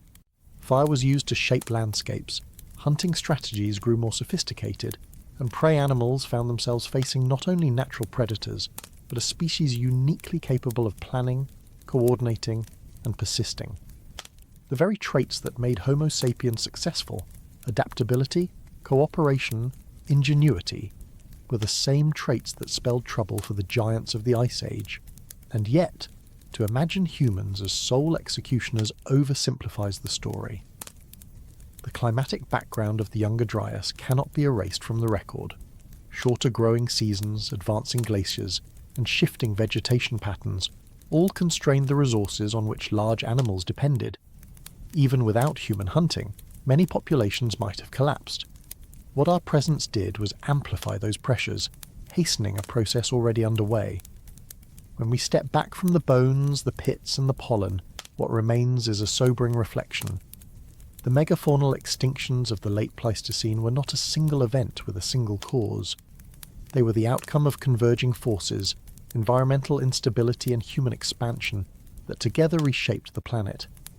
The haunting question is not just why mammoths and mastodons vanished, but what their disappearance says about the fragility of a large species in the face of rapid change. If giants could fall then, under the twin pressures of climate and humanity, what does that suggest for the megafauna that remain today? Another layer of this story lies in the uneven timing of extinctions. If climate alone were responsible, one might expect a more synchronized pattern across continents, with species collapsing simultaneously as the Younger Dryas reshaped environments. But the fossil record tells a more complicated tale. In South America, giant ground sloths lingered until roughly 10,000 years ago, long after mammoths in many parts of North America had vanished. In Europe, the Irish elk fell at different times depending on region, some herds surviving longer in refuges than others. In North America, mastodons disappeared earlier in certain areas than mammoths, despite overlapping ranges. This patchwork chronology undermines the idea of a single sweeping catastrophe. Instead, it suggests a mosaic of local pressures, climate squeezing here, hunting intensifying there, gradually eroding the megafaunal world. Archaeological discoveries add further nuance. At some kill sites, bones show clear butchery marks and tool associations, leaving little doubt of human involvement. Yet at others, skeletons lie scattered without signs of human interference, hinting that disease, starvation, or environmental stress also played a role. The challenge for scientists is disentangling these overlapping signals. Did hunters deliver the coup de grace to herds already collapsing from lack of forage, or did climatic downturns thin populations to the point where hunting pressure suddenly became unsustainable? The truth may lie in the interplay, a perfect storm of ecological stress and human exploitation. Modern genetic research has sharpened this picture. By sequencing ancient DNA from preserved bones and tusks, scientists have tracked changes in effective population size over time. Many species, including mammoths, show sharp declines before their final disappearance, consistent with small, isolated groups struggling to maintain diversity. These genetic bottlenecks made populations fragile, less able to adapt to sudden shocks such as rapid climate swings or increased hunting pressure. In essence, extinction was not a single blow, but a cumulative process, with vulnerabilities building until survival became untenable. The persistence of mammoths on Wrangel Island adds a poignant epilogue. Their isolation preserved them from the hunters and habitat changes that swept continental populations away, but their genetic diversity dwindled to critically low levels. Studies of their genomes show signs of accumulating mutations, degraded fertility, and weakened resilience. By the time they finally died out around 2000 BCE, they were shadows of their former selves. Their story underscores how survival in refugia could delay, but not ultimately prevent extinction, once species had crossed a certain threshold of vulnerability. This broader lens also reminds us that humans were not passive observers of these declines. By this point in history, our species had expanded across nearly every continent, adapting to deserts, forests, tundras, and coasts. Wherever we arrived, ecosystems shifted.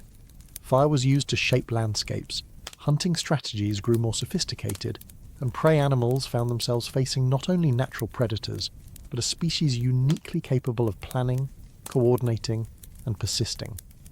The very traits that made Homo sapiens successful, adaptability, cooperation, ingenuity, were the same traits that spelled trouble for the giants of the Ice Age.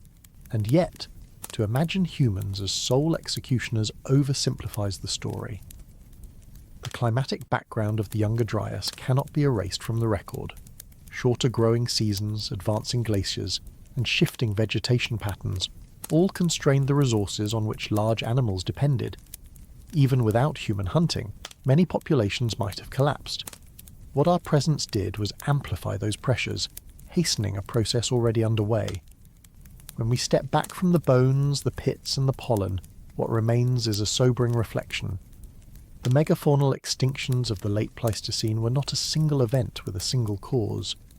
They were the outcome of converging forces, environmental instability and human expansion, that together reshaped the planet. The haunting question is not just why mammoths and mastodons vanished, but what their disappearance says about the fragility of a large species in the face of rapid change. If giants could fall then, under the twin pressures of climate and humanity, what does that suggest for the megafauna that remain today? When the Younger Dryas is invoked in popular writing, it is often paired with another apparent mystery: the supposed disappearance of the Clovis culture of North America. The narrative is simple and dramatic. Around 13,000 years ago, so the story goes, a comet struck, the climate lurched, the mammoths fell, and the Clovis people vanished. But as with so many ideas in archaeology, the reality is far more complicated, less cinematic, and arguably more interesting. Instead of a sudden vanishing, what we see in the record looks more like transformation, a pattern of regional adjustments to new circumstances rather than a single dramatic collapse. Clovis sites are best known for their iconic fluted projectile points, long slender blades with a channel carved from base to tip. These artifacts appear across much of North America, between roughly 13,300 and 12,800 years ago. The spread is astonishing, from the Great Plains to the American Southeast, and even into parts of Mexico. For much of the 20th century, Clovis was imagined as the first great migration pulse of humans into the continent, a big game-hunting culture sweeping across the land. But even before the Younger Dryas entered the conversation, evidence was already complicating that tidy picture. Clovis was never monolithic. Its distribution was patchy, its toolkit varied by region, and many groups clearly used resources beyond big game. So what happened as the Younger Dryas began? The archaeological record does not show Clovis settlements abruptly ceasing, nor does it show human absence. Instead, it shows regional continuity and transition. In the western Great Plains and the Rocky Mountains, distinctive fulsome points begin to appear soon after 12,800 years ago. These points are smaller, thinner, and crafted with extraordinary precision, often used in communal bison hunts. Yet when archaeologists look closely, they find overlap. At some sites, Clovis and Folsom artifacts appear together, suggesting not replacement but adaptation. Clovis technology evolving into new forms as herds and landscapes shifted. Elsewhere, in the American Southeast, different traditions emerged altogether. In places like the Carolinas, Swanee and Simpson points appear, distinct in form but clearly part of the same continuum of technological innovation. In the Southwest, other local styles proliferated. The picture that emerges is not a cultural vacuum, but a mosaic of regional adaptations to changing prey, shifting climate and altered landscapes. The so-called disappearance of Clovis may therefore be better understood as diversification, a branching into multiple traditions rather than a sudden extinction. Mobility was a key factor. Clovis groups, like their successors, were highly mobile foragers, following herds and seasonal resources. Their archaeological signature is thin, scattered across thousands of kilometres, leaving behind mostly stone tools rather than permanent dwellings. This mobility means their presence is harder to track than settled farming societies of later times. A gap in artefacts does not necessarily mean absence. It may mean groups moved on, changed their toolkits, or left behind traces that have yet to be discovered. The idea that Clovis was wiped out in a single cataclysm also neglects the resilience of human societies. These were populations adapted to extremes, capable of surviving both glacial and interglacial climates. Their toolkits were flexible, their social networks wide-ranging. There is little reason to believe they could not adapt to new challenges. Indeed, the very fact that human populations thrived across the Americas, throughout the Younger Dryas and beyond, is evidence that whatever happened to Clovis, it was not annihilation. This is not to say that life was easy. Climatic instability, shrinking ranges of prey animals and unfamiliar conditions would all have challenged these groups. The Younger Dryas may have accelerated the pace of cultural change, forcing technological innovations and adjustments in subsistence strategies. But the notion of a neat before and after dividing line, with Clovis on one side and emptiness on the other, is not supported by the evidence. Instead, the archaeological record tells a story of continuity through change, of societies reshaping themselves in response to a new world. In the end, the haunting question is not why Clovis disappeared, but why we ever thought it had. Perhaps the appeal lay in its neatness, the allure of a mystery solved by a single dramatic event. Yet archaeology, like climate science, resists such simplicity. What we find in the ground is messier, layered, ambiguous, and human. Cultures shift, adapt, branch, and merge. Clovis was no different. Its legacy lived on, not in vanishing, but in transformation. If the Younger Dryas was truly a global catastrophe, then the expectation is simple. Every corner of the Earth should show its mark. Yet when researchers turned their eyes south of the equator, the story became muddier, more regional, and sometimes outright contradictory. Some places seem to echo the northern chill, while others appear to have marched to their own rhythm, either staying stable or even getting wetter and more productive. This geographic patchwork challenges the very notion of a single global event, raising questions not only about what caused the Younger Dryas, but about how climate itself can fracture into very different experiences depending on latitude and geography. In northern South America, sediment cores from Lake Valencia in Venezuela tell a clear story of cooling and drying at the onset of the Younger Dryas. Vegetation records suggest a decline in tropical forests, replaced by more open, arid landscapes. Pollen trapped in the lake mud shows less diversity and hints at ecological stress. To a population of foraging peoples depending on the bounty of fruits, nuts, and river resources, this would not have gone unnoticed. The tropical belt, often imagined as immune to ice age swings, was in fact sensitive to atmospheric changes rippling through global systems. Yet even here, the signal was not identical to the frozen north. Cooling was real, but its expression was muted, stretched over centuries rather than abrupt decades, more a steady dimming of the tropical greenhouse than a sudden plunge into cold. Travel eastward and southward, however, the evidence shifts again. In parts of the South Pacific, proxies tell of wetter conditions, not drier ones. In Australia, lake levels at sites such as Lake Eyre suggest that during the Younger Dryas interval, the interior may have experienced increased rainfall. Instead of drought, some regions received replenishment, and river systems swelled. For the Aboriginal peoples who had already lived on this continent for tens of thousands of years, this may have meant new opportunities to hunt and gather, rather than sudden collapse. The stark contrast with Venezuela underlines an essential truth of paleoclimate. What feels like catastrophe in one region may be boon in another.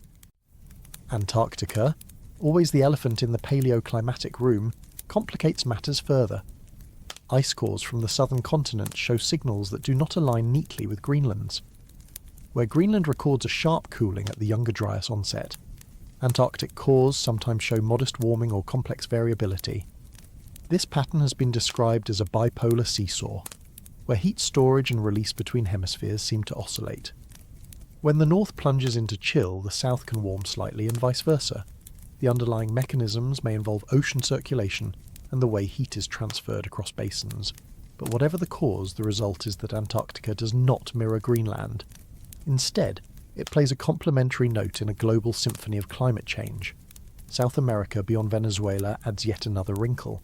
In Patagonia, glaciers advance during the Younger Dryas interval, a clear signal of local cooling. But in the Amazon basin, evidence is far patchier, with some cores showing little change and others suggesting modest shifts in rainfall.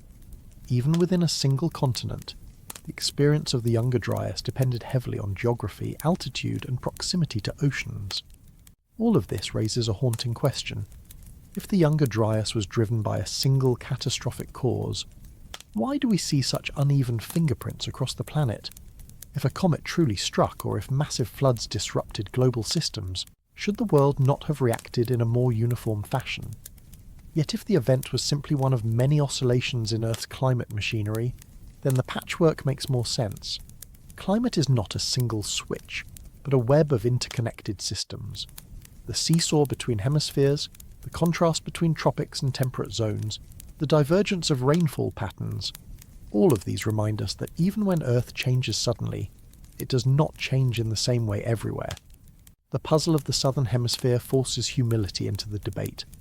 It warns us against assuming that the spectacular records of Greenland automatically speak for the whole world. They may instead speak for a hemisphere caught in its own feedback loops. Meanwhile, the peoples of South America, Africa and Australia were living through their own versions of this shift. Versions that may have felt less apocalyptic but no less real. The Younger Dryas, in this sense, was both global and local, a worldwide climate event expressed through 1,000 regional stories. One important angle often overlooked in the southern hemisphere is how ecosystems themselves bore witness to the shifts. In New Zealand, pollen records reveal transitions in plant communities that hint at temperature fluctuations around the Younger Dryas interval.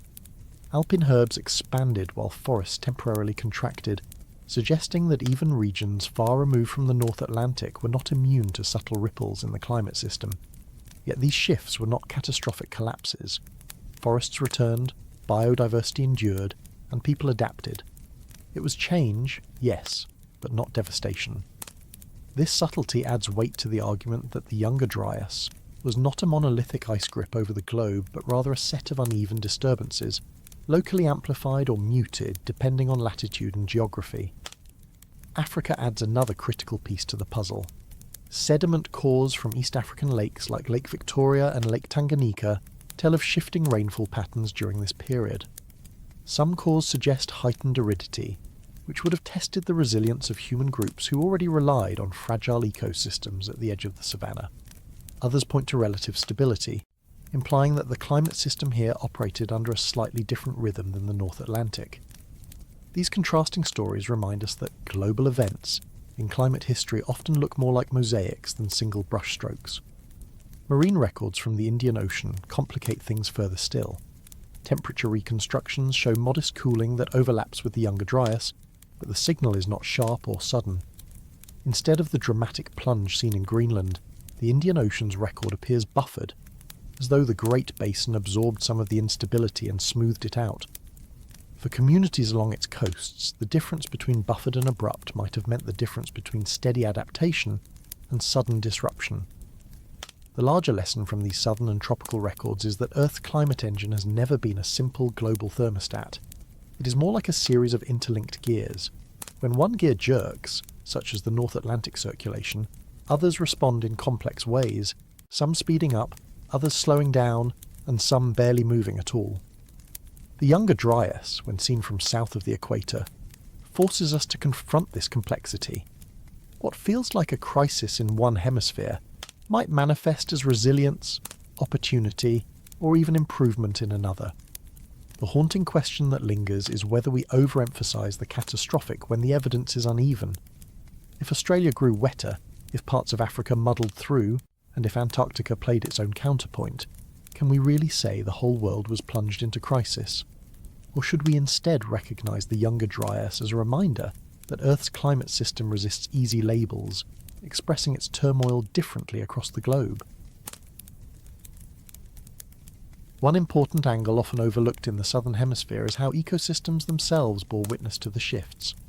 In New Zealand, pollen records reveal transitions in plant communities that hint at temperature fluctuations around the Younger Dryas interval.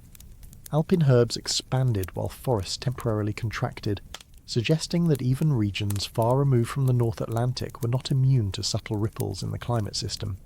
Yet these shifts were not catastrophic collapses. Forests returned, biodiversity endured, and people adapted. It was change, yes, but not devastation. This subtlety adds weight to the argument that the Younger Dryas was not a monolithic ice grip over the globe, but rather a set of uneven disturbances, locally amplified or muted depending on latitude and geography. Africa adds another critical piece to the puzzle. Sediment cores from East African lakes like Lake Victoria and Lake Tanganyika tell of shifting rainfall patterns during this period. Some cores suggest heightened aridity, which would have tested the resilience of human groups who already relied on fragile ecosystems at the edge of the savannah. Others point to relative stability, implying that the climate system here operated under a slightly different rhythm than the North Atlantic. These contrasting stories remind us that global events in climate history often look more like mosaics than single brushstrokes. Marine records from the Indian Ocean complicate things further still. Temperature reconstructions show modest cooling that overlaps with the Younger Dryas, but the signal is not sharp or sudden. Instead of the dramatic plunge seen in Greenland, the Indian Ocean's record appears buffered, as though the Great Basin absorbed some of the instability and smoothed it out. For communities along its coasts, the difference between buffered and abrupt might have meant the difference between steady adaptation and sudden disruption. The larger lesson from these southern and tropical records is that Earth's climate engine has never been a simple global thermostat. It is more like a series of interlinked gears. When one gear jerks, such as the North Atlantic circulation, others respond in complex ways, some speeding up, others slowing down, and some barely moving at all. The Younger Dryas, when seen from south of the equator, forces us to confront this complexity. What feels like a crisis in one hemisphere might manifest as resilience, opportunity, or even improvement in another. The haunting question that lingers is whether we overemphasize the catastrophic when the evidence is uneven. If Australia grew wetter, if parts of Africa muddled through, and if Antarctica played its own counterpoint, can we really say the whole world was plunged into crisis? Or should we instead recognise the Younger Dryas as a reminder that Earth's climate system resists easy labels, expressing its turmoil differently across the globe? One of the strongest arguments for a layered explanation is the timing. Each factor alone could be debated endlessly, but together they overlap in ways that are difficult to dismiss. The ice sheets were already weakened by centuries of warming, storing enormous volumes of meltwater in unstable lakes. Volcanic eruptions clustered in the centuries just before and during the Younger Dryas, injecting sulfate and ash into the atmosphere. Charcoal and soot evidence point to widespread burning that could have been sparked either by lightning in tinder-dry landscapes or by something more dramatic from above. Humans, equipped with increasingly sophisticated tools, were pressing harder on the very species that were simultaneously losing their habitats. When these elements align, they do not simply add, they multiply. Each stress feeds into the others, raising the chance of irreversible tipping points. This perspective reframes the debate. Rather than asking which theory wins, perhaps the more productive question is how these forces interacted. A volcanic eruption during a stable climate might not lead to long-term cooling, but paired with a weakened ocean conveyor, it could tip the balance. An extraterrestrial airburst on its own might ignite regional fires, but set against a background of drought and ecosystem stress, those fires could escalate into continent-spanning events. Human hunting in lush environments may not doom megafauna, but in landscapes already fragmented by cold, aridity, and fire, the pressure could prove fatal. Each explanation, once pitted against the others, begins to look more plausible when seen as part of a chain reaction. There is also a philosophical lesson here. The desire for a single neat cause reflects how our minds like to simplify history. We want one dramatic culprit to explain upheaval. Yet Earth's story rarely grants us that simplicity. The Younger Dryas reminds us that the past unfolded through webs of interactions, where natural forces and human decisions were entangled.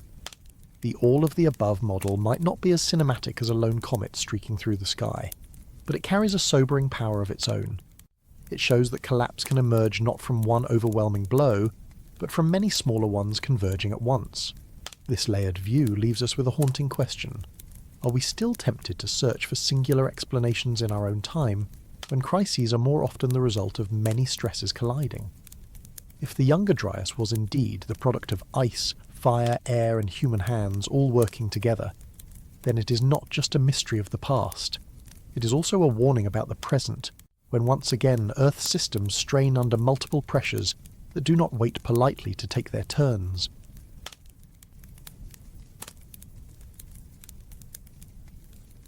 At the close of the Younger Dryas, around 11,700 years before the present, the curtain rose on a new chapter in the story of our species. The sudden chill, whether sparked by ice, ocean, fire, or sky, gave way to warmth again, and this time the warmth stayed. The Holocene began, the epoch in which every recorded human story has been told. Yet when we look back at that boundary moment, we are left not with certainty but with ambiguity.